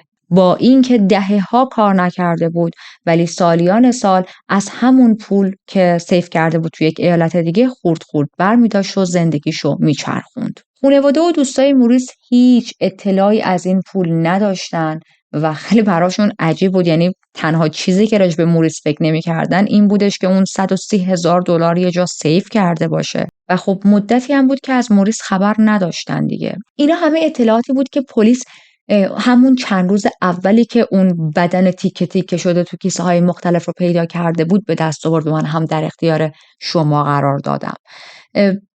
تنها چیزی که پلیس ها دستشون بهش بند بود همین اسم موریس بود و همون آپارتمانی که زندگی میکرد. پس پلیس بالاخره حکم بازرسی دریافت میکنه تا برن داخل آپارتمان موریس و خونش رو چک کنن. داخل خونه موریس کلی رد خون روی سینک حموم و آشپزخونه پیدا کردن و وقتی مایع لومینول به کل خونه اسپری کردن دیدن تمام خونه پر از رد خون و رد کشیده شدن مشخص یک جسم سنگینه. خب اون جسم سنگین چی میتونه باشه؟ جسد. این جسد انگار از ته خونه کشیده شده بود تا لیوینگ روم ادامه داشت. بعد از لیوینگ روم باز کشیده شده بود، اومده بود از خونه جسد آورده شده بود بیرون، رد خون داشت، اینو به پلیس ها نشون میداد و رفته بود تو خونه همسایه روبرویی دوریس. حالا این خونه روبرویی، خونه همسایه دوریس متعلق به کیه؟ متعلق به یک خانوم لال به اسم دورتی سینر. همونطوری که گفتم دورتی یک خانومی بود که نمیتونه صحبت کنه، ناشنوا بود، خیلی کم بین همسایه ها رفت و آمد میکرد، سرش تو زندگی خودش بود، حتی به ندرت دیده میشد، به ندرت از در خونه میزد بیرون، به ندرت تو خونش میمون، سفر زیاد میرفت، منزوی بود، خیلی وقتها اصلا دوست نداشت با اطرافیانش ارتباط برقرار کنه، بی آزار بود، آزاری به کسی نمیرسوند، اما اصلا مشخصات شبیه یک قاتل نبود. به هر حال پلیس میره تا مجوز دریافت کنه برای اینکه بتونن وارد خونه این خانم هم بشن. به محض اینکه وارد خونه دورتی میشن ادامه رد خون رو تو خونش پیدا میکنن. روی کفپوش آشپزخونه چند تا خط و جای بریدگی وجود داشت، انگار که یک نفر یه چیزی رو کف زمین گذاشته و شروع کرده بریدنش و در ادامه این بریدنها حالا اون چاقو و اون اره کف زمین رو هم بریده، خط و رد به جا گذاشته. وقتی کفپوش رو کنار زدن دیدن رد خون خشک همه جای زمین وجود داره. برخلاف آپارتمان موریس که مجبور شدن از محلول استفاده کنن تا رد خون رو پیدا کنن و یه حالتی بود که انگار یک نفر تا اونجا که تونسته بود تمیز کرده بود، آپارتمان دورتی اصلا تمیز نشده بود. همه جا پر از رد خون خشک شده بود. یک اره، ساطور و تفنگ توی خونش پیدا میشد که به نظر می اومد آلات قتل باشن. توی اون کیسه هایی که کنار آب رها شده بود و پر از اعضای بدن بود، اعضای تیکه تیکه شده، یکی از کیسه ها خیلی برای پلیس از همه مهمتر بود. چرا؟ چون سر موریس توی اون کیسه قرار داشت. از سر موریس میتونستن خیلی مدارک مختلف پیدا کنن، مثلا از همه مهمتر این که دلیل مرگش رو بفهمن. اولین کاری که پلیس میکنه این بودش که میخواست تلاش کنه ببینه آیا اصلا این جسد، این تکه های بدن واقعا متعلق به موریس یا نه. و بعد از بررسی و آزمایش میفهمن بله، این جسد، تکه های بدن همه متعلق به موریس بلک 71 سال است.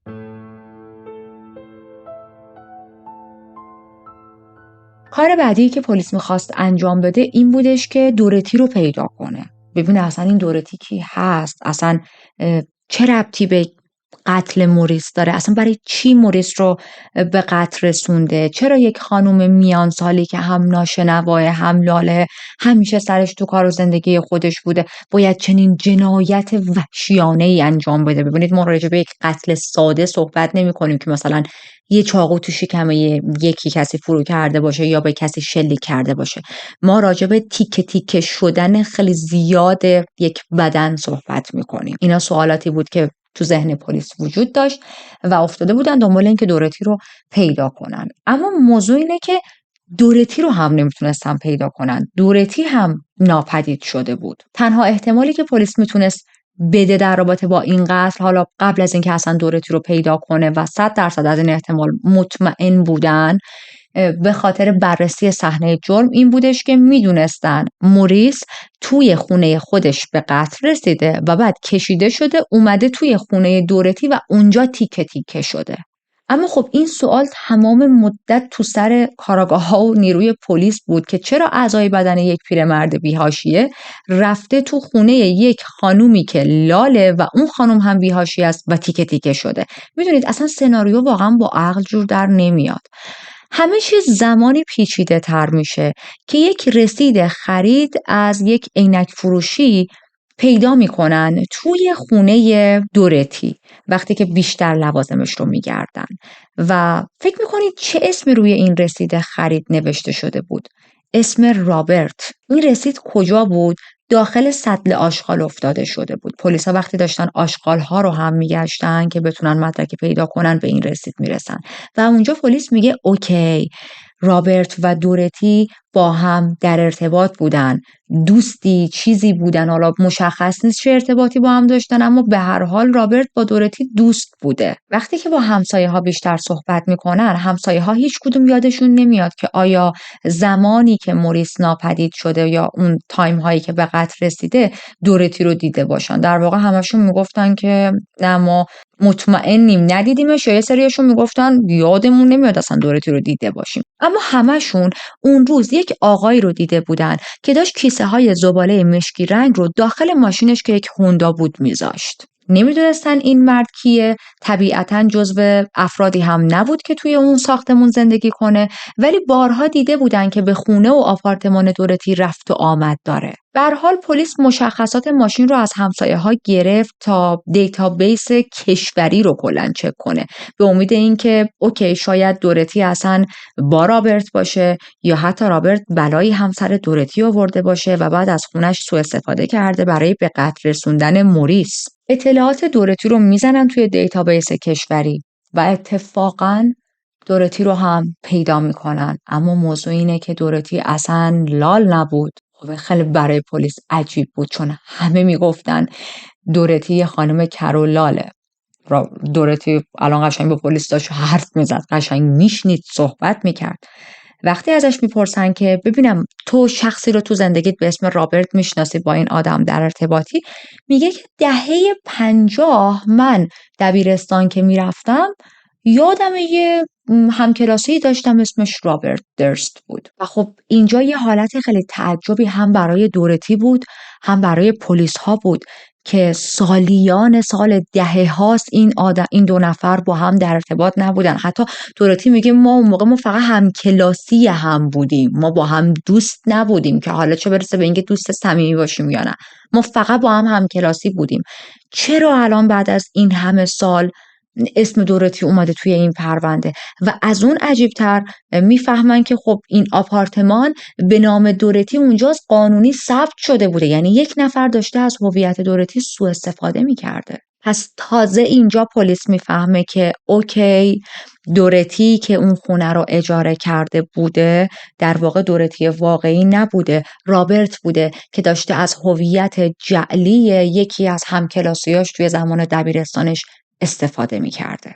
یادتونه عقب‌تر بهتون گفتم وقتی پلیس دوباره پرونده کتی رو شروع میکنه باز کردن، رابرت از شهری که بود فرار میکنه، میاد یک شهر دیگه و ارتباطش رو با همه قطع میکنه. گفتم بهتون یک آپارتمانی اجاره میکنه و پول این آپارتمان رو همیشه اجاره رو نقد پرداخت میکرد به خاطر اینکه ردی از خودش به جا نذاره. این آپارتمان همون آپارتمان بود و رابرت با هویت واقعی خودش این آپارتمان رو اجاره نکرده بود.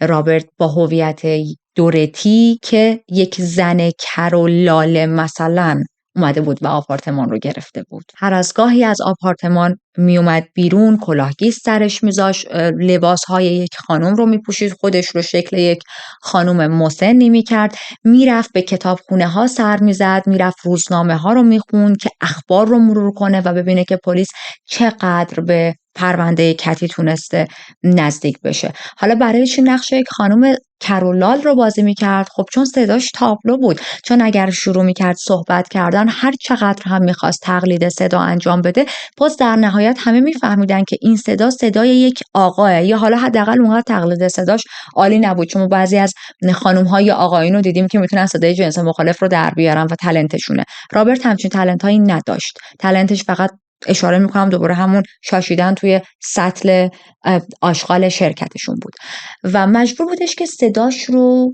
مخفی کنه برای اینکه کسی هویت دروغینش رو نفهمه. با این تفاسیر دوراتی قاتلی وجود نداره که دوریس رو به قتل رسونده و این قتل کار رابرت و بس. یک هفته از این قتل گذشته و بالاخره پلیس ماشینی با مشخصاتی که همسایه ها گفته بودن رو پیدا میکنه. پلیس به راننده ماشین گفت که بزنه کنار تا بتونن داخل ماشین رو بیشتر بررسی کنن و داخل ماشین یک اره میبینن که روش پر بود از ردهای خون. راننده ماشین رو دستگیر میکنن. راننده ماشین رابرت درست بود. الان اینجا رابرت 58 سالشه و بالاخره توی سال 2001 به جرم قتل موریس بلک دستگیرش کردن. اما خب رابرت قرار نبود توی دادگاه بمونه. $300,000 پرداخت میکنه، وثیقه در واقع میذاره که از زندان بیاد بیرون تا زمانی که دادگاهاش برگزار بشه و بعد شرکت کنه. اما هرگز توی تاریخی که اولین روز دادگاهش بود حاضر نمیشه. از شهر خارج شده بود و الان رابرت یک فراری بود. اما این داستان فرار کردنش هم واقعا جالبه و بذارین براتون تعریف کنم.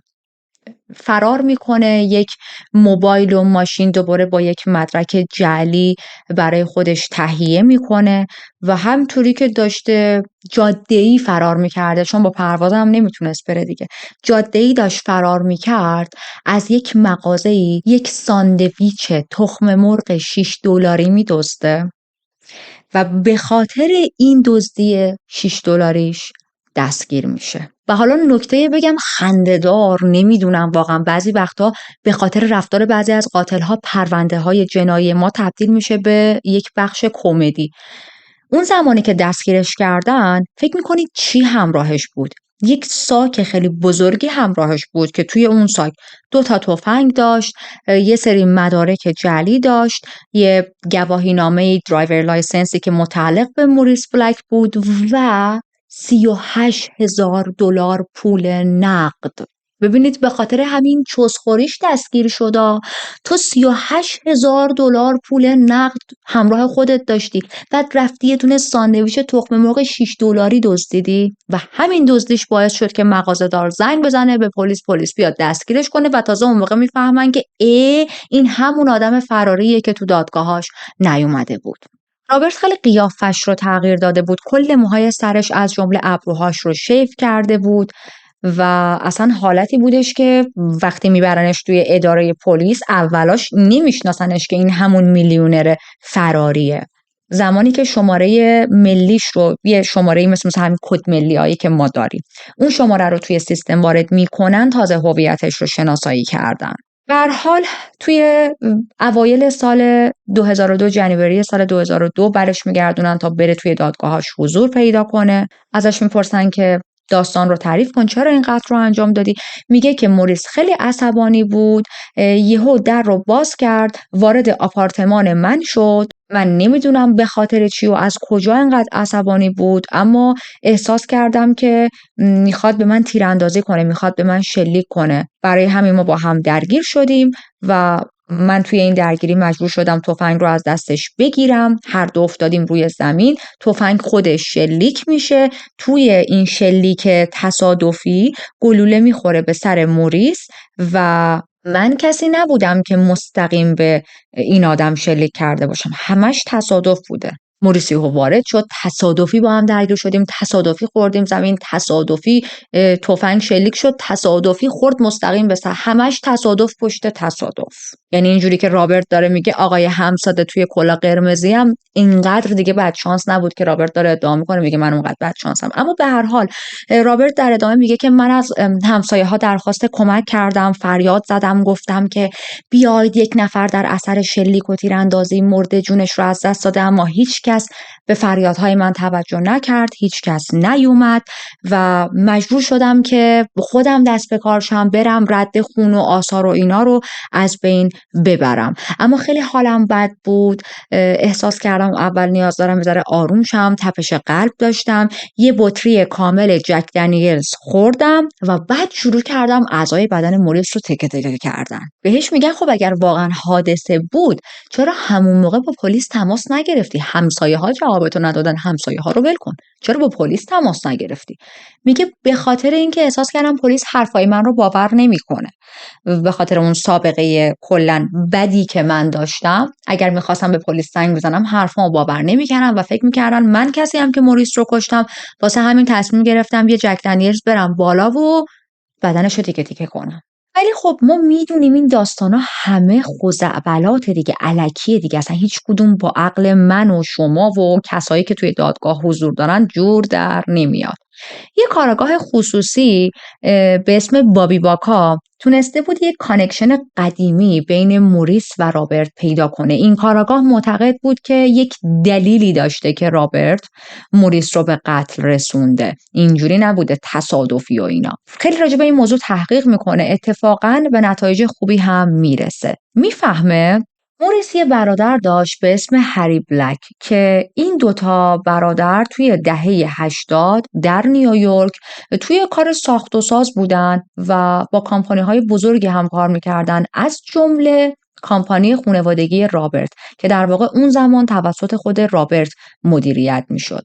این کارآگاه میره تا با هری و همسرش صحبت کنه. هری و همسرش در جواب به این کارآگاه میگن وقتی ما خبر مرگ موریس رو شنیدیم بیشتر از اینکه ناراحت بشیم یا شوکه بشیم ترسیده بودیم. کارآگاه میگه برای چی ترسیدین؟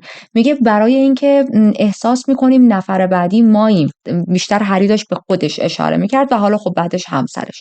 کارآگاه میگه چرا؟ هری میگه به خاطر اینکه موریس همیشه اطلاعات خاص و زیادی در رابطه با این کامپانی، در رابطه با کارهایی که رابرت میکرد و در رابطه با مفقودی کتی داشته. این اطلاعات رو تو خودش نگه داشته بوده و خب حالا شخصی که اون رو به قتل رسونده ممکنه با خیال این که من هم امکان داره تا راجع به این پرونده مفقودی کتی اطلاعاتی داشته باشم بیاد و من رو هم به قتل برسونه. کارآگاه آرومش میکنه، میگه نگران نباشید، جون شما در امان، شما سیف هستین. اما اطلاعاتی که هری برادر موریس داشت به این کارآگاه میداد خیلی اطلاعات عجیب و مفیدی بود.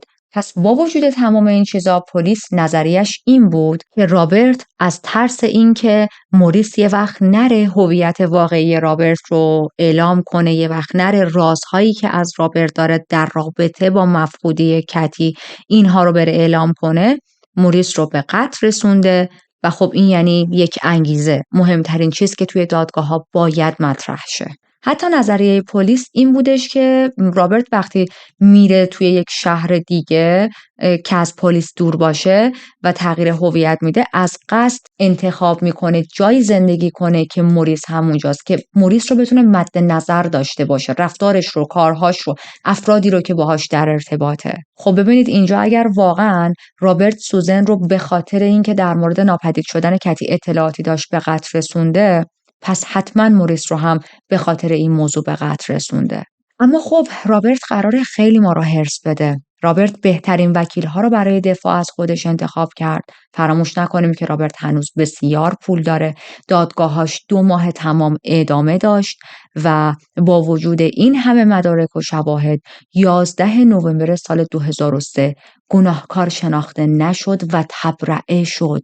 این تبرئه شدنش واقعا عجیب بود برای همه. بهش میگن باید یک جریمه 3 میلیون دلاری هم بدی به خاطر اینکه مدارک رو دستکاری کردی و خب به هر حال جعل مدرک کردی، جعل هویت داشتی. اما روی این مبلغ 3 میلیون دلاری هم شکایت میزنه با وکیلهاش و میتونه کاهشش بده به 450,000 دلار. میگه که قانونی نیست شما توی سال 2003-2004 از من 3 میلیون دلار بگیرین. قانونیش برای این جرم جعل هویت و حالا به اصطلاح کلاهبرداری من باید 450,000 دلار جریمه بدم.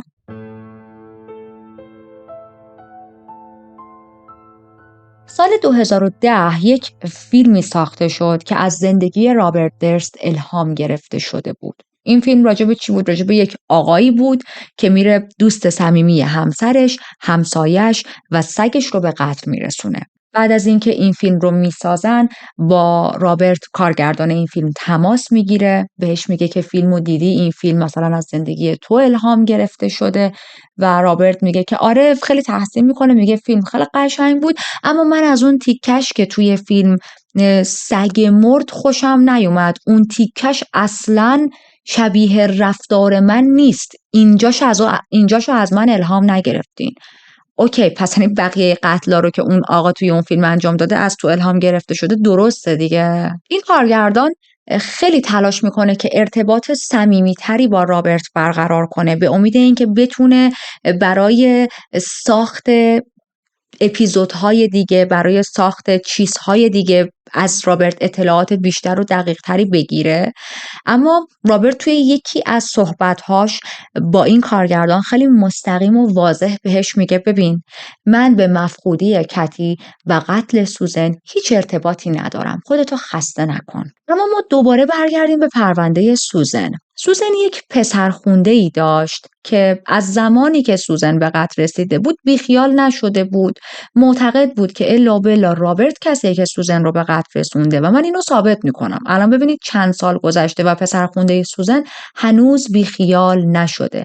در نهایت انقدر میگرده، انقدر سرچ میکنه که یه جا یک نامه‌ای با دستخط رابرت پیدا میکنه که کلمه بیورلی رو اشتباه نوشته بود. یادتونه گفتیم وقتی که سوزن به قتل میرسه به دست پلیس یک نامه‌ای میرسه و توی اون نامه هم کلمه بیورلی غلط املایی داشت. خب الان دیگه مشخص شده هر دوتای این نامه ها دستخط یک نفر رابرت و تو هر دوتاش هم مثل بی‌سوادا غلط املایی داره و اشتباه نوشته. به علاوه یک مدرک مهم دیگه، اون کارگردان بعد از کلی صحبت با رابرت بالاخره میتونه که متقاعدش کنه تا بیا ما داریم یک مستندی راجع به تو میسازیم، بیا توی این مستند شرکت کن و رابرت هم قبول میکنه. توی در جریان ساخت این مستند رابرت یک سوتی میده، میگه که در مورد شب ناپدید شدن کتی من به پلیس دروغ گفتم و اینجوری نبوده که کتی رو توی ایستگاه قطار پیاده کنم. خب این مدرک خیلی عالیه برای مجدد دستگیر کردن رابرت اطلاعات دروغ، شهادت دروغ به پلیس تحویل داده. به علاوه این که اون شب گفته بوده من خودم کتی رو گذاشتم دم ایستگاه قطار، اما در واقع نذاشته. پس چه اتفاقی میتونه برای کتی افتاده باشه؟ کتی با تو بود آخرین بار. این مدارک بسیار عالی رو دوباره جمع آوری میکنن و رابرت رو دستگیر میکنن. روزی که دستگیرش میکنن، رابرت توی یکی از هتل‌های فوق لاکچری JW مریت نشسته بود. یک تفنگ کالیبر 38 همراهش بود، یک عالم ماریجوانا همراهش بود، نه حالا برای خرید و فروش، حالت مصرف شخصی خودش، ولی خب تعدادش زیاد بود. $40,000 پول نقد کنارش بود. یک نقشه همراه داشت که پلیس احتمال میداد این حضور این نقشه داره نشون میده که اون میخواسته به کوبا فرار کنه. چند تا آیدی فیک و پاسپورت خودش هم بود.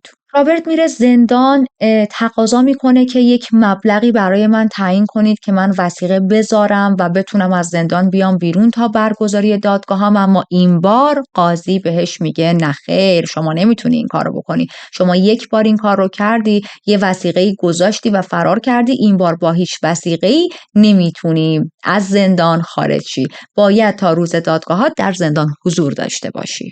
توی دادگاه بهش میگم ببین به خاطر این دوتا موضوع ما تو رو آوردیم. یکی این موضوع دستخطت که راجع به اون دستخطش هیچ حرفی نداشت بزنه، هیچ چیزی نمیتونست بگه، خب واقعا دستخط خودش بود، دوتاش هم غلط املایی خودش بود. و همینطور این که اون سوتی که توی اون مستند داده بودی و اونجا یه پوزخند میزنه، یه حالتی که چه اشتباهی کردم من این مستند رو شرکت کردم. بهش میگن که اصلا چرا رفتی توی اون مستند حضور پیدا کنی؟ و رابرت میگه من موقعی که داشتیم اون مستند رو ضبط میکردیم شیشه مصرف کرده بودم و تمام مدت هایی بودم. در این پوینت که مشخص رابرت قتل‌های متعددی انجام داده، فقط به مدارک خیلی بیشتری براش نیاز دارن و الان هم در حال حاضر به خاطر یکی از همین قتلاش توی دادگاه داره حضور پیدا میکنه. خانواده کتی از پلیس میخوان که بالاخره پرونده کتی رو ببنده با اعلام این که کتی زنده نیست. درسته که جسدی پیدا نشده، درسته که نمیدونیم چه بلایی سر کتی اومده، ولی کتی زنده نیست. امکان نداره کتی جایی در این دنیا در حال زندگی کردن باشه و به هیچ کدوم از ماها خبر نده. خانواده‌اش معتقد بودن که رابرت 100% توی ناپدید شدن و به قتل رسوندن کتی دست داشته. از رابرت بابت تمام این بازی هایی که این همه سال در ورد شکایت میکنن. پس الان رابرت 2 دادگاه داره. یه دادگاه برای پرونده قتل سوزن که توی 4 مارچ 2020 دادگاهش شروع شد و یه دادگاه هم بعد از دادگاه‌های سوزن که تموم شه قرار بود داشته باشه به خاطر ناپدید شدن کتی و حالا اینکه آیا به قتلش اعتراف میکنه یا نه. اون دادگاهش که گفتم توی 4 مارچ 2020 شروع شد به خاطر کووید 14 ماه متوقف شد. پس ما دوباره بیایم توی می سال 2021 و میشه گفت تاریخ اصلیش این سال بود. 2021 دادگاهش برای به قتل رسوندن سوزن آغاز شد. دادگاه‌هاش من براتون خلاصه میکنم، فقط در این حد بهتون بگم که توی دادگاه‌ها برای به قتل رسوندن سوزن و دروغ گفتن به پلیس و کشتن یک شاهد گناهکار شناخته شد. منظور از کشتن یک شاهد همون قتل دوریس بود.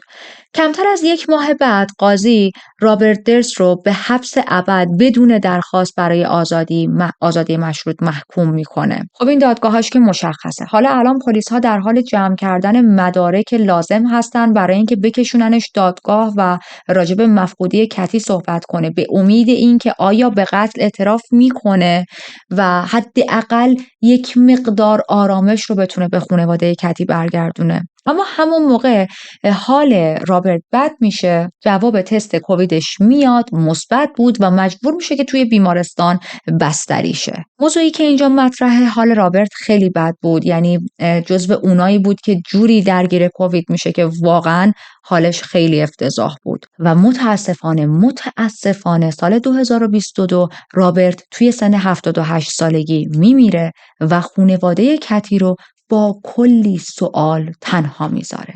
خانواده کتی 40 سال طول کشید تا بتونن هیئت منصفه رو به این که از رابرت دفاع میکردن متهم کنن، بگن که چرا پرونده کتی براش یک تحقیقات کامل صورت نگرفت، چرا پرونده کتی رو بستید، چرا گذاشتید کنار، چه کسایی به شماها رشوه دادن، پول دادن که این پرونده ها رو بذارید کنار.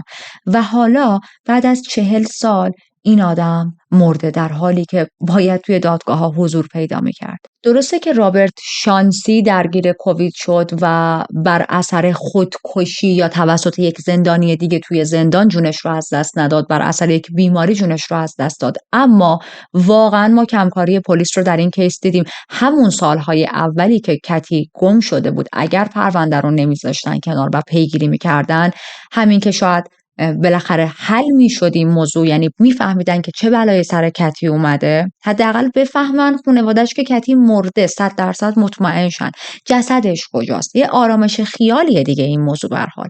و همین که شاید اصلا سوزن نمیمرد، بقیه آدم‌ها در این پرونده نمیمردن. و چیزی که میخوام بهتون بگم، فکر نکنید الان پرونده تموم شده. یک حدسایی زده میشه توسط پلیس ها که ممکنه رابرت قربانی های دیگه‌ای هم داشته باشه. الان میخوام در موردش باهاتون صحبت کنم. مثلا توی 10 دسامبر سال 71 یک دختری به نام لین شولز میره توی یک فروشگاه مواد غذایی. کدوم فروشگاه مواد غذایی؟ همون فروشگاهی که رابرت تصمیم داشت تأسیس کنه و بعد نتونسته بود خیلی توش موفق باشه. گفتیم که پدرش بهش گفت جمع کن بابا، تو این کاره نیستی و پاشو بیا تو شرکت پیش ما کار کن. میره از اون فروشگاه مقداری آلو خشک میخره، بعد میره دم ایستگاه اتوبوس. دور و بر ساعت 12:30 ظهر بود. اطرافیان، یه سری از شاهدها، مغازه‌دارها دیده بودن که برای خودش تو ایستگاه اتوبوس نشسته بود، داشت آلوهایی که خریده بود رو میخورد. بعدش با اتوبوس میره به دانشگاه. توی خوابگاه زندگی میکرد. لین 18 ساله بود، دانشجو بود، همونطور که اشاره کردم توی خوابگاه بود. نزدیک ساعت 1 بعد از ظهر از خوابگاه بیرون رفت. میره، یعنی از خوابگاه میزنه بیرون که بره واسه امتحاناش شرکت کنه، اما هیچ وقت سر امتحاناش حاضر نمیشه. آخرین بار ساعت 2 به ظهر توی همون ایستگاه اتوبوس دیده شده بود. احتمالاً به امید این نشسته بود که سوار اتوبوس شه بره برای امتحاناش، ولی خب هرگز موفق نشده بود. الان 2 روزه که لین گم شده، هیچکس ازش هیچ خبری نداره. خانواده‌اش، هم کلاسی‌هاش، اطرافیانش شروع میکنن به گشتن به امید اینکه پیداش کنن. پیداش نمیکنن. 1 هفته میگذره، همچنان هیچ خبری از لین نبوده. دوستا و خانواده‌اش لین رو میشناختن، میدونستن که یک اتفاق بدی براش افتاده. اولا که لین اصلا آدمی نبود که یهو همه چیز رو رها کنه و بره. اون عاشق درس خوندن بود، عاشق امتحاناتش بود. از این شخصیت‌هایی نداشت که از درس خوندن متنفر و بیزار باشه و فقط برای اینکه یک کاری انجام داده باشه به دانشگاه شرکت کرده باشه. نه، به علاوه اینکه ارتباط خیلی صمیمی با اطرافیان و خانواده‌اش داشت و هیچ وقت چنین زندگی رو یهو رها نمی‌کرد و بره. پس مفقودیش فقط و فقط یک دلیل داره، اونم این که یک اتفاق بدی براش افتاده. به هر حال پرونده لین همینجوری باز میمونه تا سال 2015 که پلیس وقتی داشته پرونده های مفقودی یا حل نشده رو بررسی میکرده، توی سال 2015 به این نتیجه میرسه که اوکی، رابرت یکی از مظنونین اصلیه توی این پرونده. اطلاعات خیلی زیادی در رابطه با اینکه چرا رابرت مظنون اصلیه توی این پرونده رو منتشر نکردن، متاسفانه، که من هم بتونم الان به شما بگم دلایلش رو. اما اون چیزی که ما میدونیم اینه که پلیس زومش روی رابرت بود و حتی تو فکر این بودن بعد از اینکه این دادگاهاش تموم شده بیان در رابطه با مفقودی لین و یک دختر دیگه که الان میخوام بهتون بگم ازش سوال بپرسن، بازجویی کنن، که متاسفانه رابرت نمیتونه زنده بمونه و یک عالمه سوال رو برای ما به جا میذاره. اون یکی دختر اسمش کرن میچل بود. توی سال 1997 ناپدید میشه. 16 سالش بود زمانی که مفقود شده بود. کرن اون روز رفته بود مغازه خالش. پیش خالش به صورت پاره وقت کار میکرد که در کنار درس بتونه یک درآمد کمی هم داشته باشه. آخرین بار در حالی که داشت پیاده راه میرفت دیده شده بود. بعضی از شاهدا میگن که دیدن کرن سوار یک ماشینی شده. این ماشین رانندش یک آقای سنبالایی بود. مدل ماشین رو، چیزهایی که شاهدین توصیف کردن، همون ماشینی بوده که اون زمان رابرت صاحبش بوده.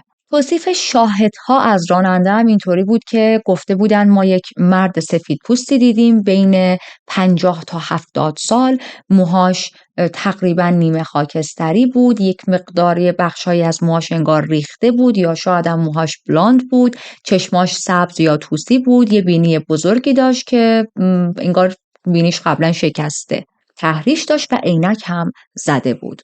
لباسی هم که تنش بود یک لباس آستین بلند آبی بود. خاله کرن همون روز وقتی که میبینه کرن نیومده مغازه و تا شب هیچ خبری ازش نیست، برای کرن آگهی فرد گم شده چاپ میکنه. میدونستش که کرن همچین اخلاقی نداره که نیاد، اگر نخواد بیاد بلا استثنا خبر میده. جستجوهای زیادی برای کرن انجام دادن، حتی از این سگ‌هایی آوردن که برای جستجوی جسد یا جستجوی شخص شروع میکنن همه جا رو بو کشیدن به امید پیدا کردن یک ردی، ولی تمام این جستجوها بی‌نتیجه بود. حالا سوای مشخصات ماشین رابرت که توسط شاهدین دیده شده بود و مشخصات ظاهری که داده بودن و خیلی نزدیک به رابرت بود، خود رابرت محل زندگیش خونه‌اش با لوکیشنی که کرن مفقود شده بود فقط 20 دقیقه فاصله داشت. کار عجیب دیگه‌ای که رابرت در رابطه با این پرونده میکنه، بعد از قتل سوزن برمیگرده و این خونش رو هم میفروشه، همین خونه‌ای که توی نزدیکی محل مفقودی کرن وجود داشت. خب میدونید قشنگ مشخصه، یه حالتی که انگار ترسیده و یه سری از ردها رو میخواد از بین ببره. اگر جسد موریس بلک روی آب دیده نمیشد، رابرت هیچ وقت دستگیر نمیشد. پزشکی که روی جسد موریس داشت آزمایش انجام میداد، گفته بود که بریدگی ها خیلی دقیق و ماهرانه انجام شدن، به طوری که احتمالاً کسی که این کارو کرده خودش یا پزشک بوده یا شکارچی. خب رابرت هیچ کدوم از این دوتا مورد نبود و این سوال توی ذهن پیش میاد که اون از کجا این همه مهارت رو کسب کرده. رابرت توی سفراش از اسمای مستعار زیادی استفاده می‌کرد، از شماره ملی‌های مختلف برای اجاره ماشین و هتل و خونه استفاده می‌کرد. خیلی از این نام‌های مستعار متعلق به افرادی بود که رابرت از قدیم اونا رو توی مدرسه میشناخت. همیشه ماشین‌های قدیمی اجاره می‌کرد، ماشین‌هایی که دور از چشم باشه، ماشین‌هایی که خیلی جلب توجه نکنه، لباس‌های بسیار معمولی می‌پوشید، خونه‌های ارزون اجاره می‌کرد، اجاره چند ماه رو جلوتر پرداخت می‌کرد که اگر درگیر موضوعی میشه اجاره عقب نیفته و باعث بشه که صاحبخونه ازش شکایت کنه و بر اساس این شکایت پلیس یه وقت بخواد بیاد سراغش. رد پای رابرت توی خیلی از پرونده‌های مفقودی، توی خیلی از پرونده‌های قتل وجود داره که این میزان از وجود رد پا نمیتونه واقعا تصادفی باشه. اما خب متاسفانه ما جواب قطعی خیلی از سوالها رو نداریم. ما نمیدونیم که چرا رابرت موریس و سوزن رو به قتل رسوند. آیا هدفش این بود کاری که با کتی کرده رو بتونه مخفی نگه داره؟ اونا اطلاعاتی داشتن و رابرت نمیخواست که یه وقت به قول خودمون خر نشن برن به رسانه ها بگن. همچنین ما نمیدونیم چرا برای پنهان کردن دلیل مفقود شدن کتی مجبور شد که بزنه 2 نفر رو بکشه، که یکی از این 2 نفر هم یکی از دوستای بسیار بسیار صمیمیش بود، سوزن. اما میدونیم این آدم کاملا الگوی یک قاتل زنجیره‌ای رو داره. خاطرتون هست خیلی عقب‌تر گفتم با یک خانومی ازدواج کرده بود به نام دبرا و رابرت تا لحظه مرگ رابرت از هم طلاق نگرفته بودن، اما با هم زندگی هم نمی کردن و سالها بود که با هم ارتباط نداشتن. کلاً خیلی زندگیشون عجیب بود. دلیل این هم که هیچ کس از دبرا نتونست اطلاعاتی بگیره این بود که توی اون ایالت همسر فرد مجرم به صورت قانونی از شهادت دادن علیه پارتنرش و فاش کردن اطلاعات شخصیشون معافه. هرچند بر اساس تحقیقات پلیس و خبرنگارا این 2 نفر سالها بود که اصلاً همو نمیدیدن و اصلاً با هم در ارتباط نبودن. میشه گفت شاید دبرا هیچ کدوم از رازهای رابرت رو نمیدونست، برای همین تونسته بود زندگی کنه، برای همین رابرت نرفته بود سراغ دبرا. حالا مشخص نیست واقعا چه زندگی بینشون وجود داشته، مثلا یه ازدواجی کرده بودن که فقط هر از گاهی رابرت یه پولی به دبرا بده، اصلا مشخص نیست میگم. اما خب بعد از اینکه رابرت میمیره دبرا هم طلاقش رو میگیره. پرونده تکون دهنده و بسیار عجیب رابرت درست، وارث یکی از میلیونرهای بسیار معروف آمریکا، که متهم بود به قتل‌های زنجیره‌ای، به اتمام رسید. با هم تمام ابعاد تاریک و عجیب زندگیش رو بررسی کردیم. سوالهای زیادی رو برای ما به جا گذاشته. اما همونطوری که به جنایت‌های تاریکش اشاره کردیم، بیایید تا قربانی اصلی در این پرونده رو فراموش نکنیم، یعنی کتلین یا همون کتی. میدونم که افراد دیگه‌ای هم قربانی رابرت هستن، اما از نظر من اصلی ترین قربانی در این پرونده کتی بود. کتی کسی بود که سالیان سال با رابرت زندگی کرد. کتی کسی بود که سالیان سال تحت خشونت خانگی قرار داشت. از نظر فیزیکی، از نظر روانی مدام ابیوز رو داشت تحمل میکرد و در نهایت هم مشخص نشد چه بلایی سرش آورده. کتلین یه زن جوان، زیبا و سرزنده بود که زندگی خودش رو به طرز وحشیانه‌ای به دست شوهرش از دست داد. ناپدید شدن اون توی سال 1982 دنباله‌ای از سوالهای بی‌پاسخ رو پشت سر گذاشت و زندگی خانواده و دوستاش برای همیشه با مفقودی کتلین تغییر کرد. رابرت خیلی تلاش کرد که راز مفقودی کتی رو پنهان کنه، اما میشه حد زد رابرت چه بلایی سر جسد کتی آورده. یادش زنده و گرامی. ممنون که تا این لحظه با من همراه بودید. ساپورت شما برای من بسیار ارزشمنده. اگر فراموش کردید پرونده رو لایک کنید، همین الان دکمه لایک رو بزنید، ممنونتون میشم. اگر هنوز کانال رو سابسکرایب نکردید، اضافه شدن شما به جمع ما همه ما رو خیلی خوشحال میکنه، هم منو هم بقیه دوستانی که کانال رو سابسکرایب کردن. یادتون باشه در رابطه با قتل‌های رابرت درست حتما برای من کامنت بذارید.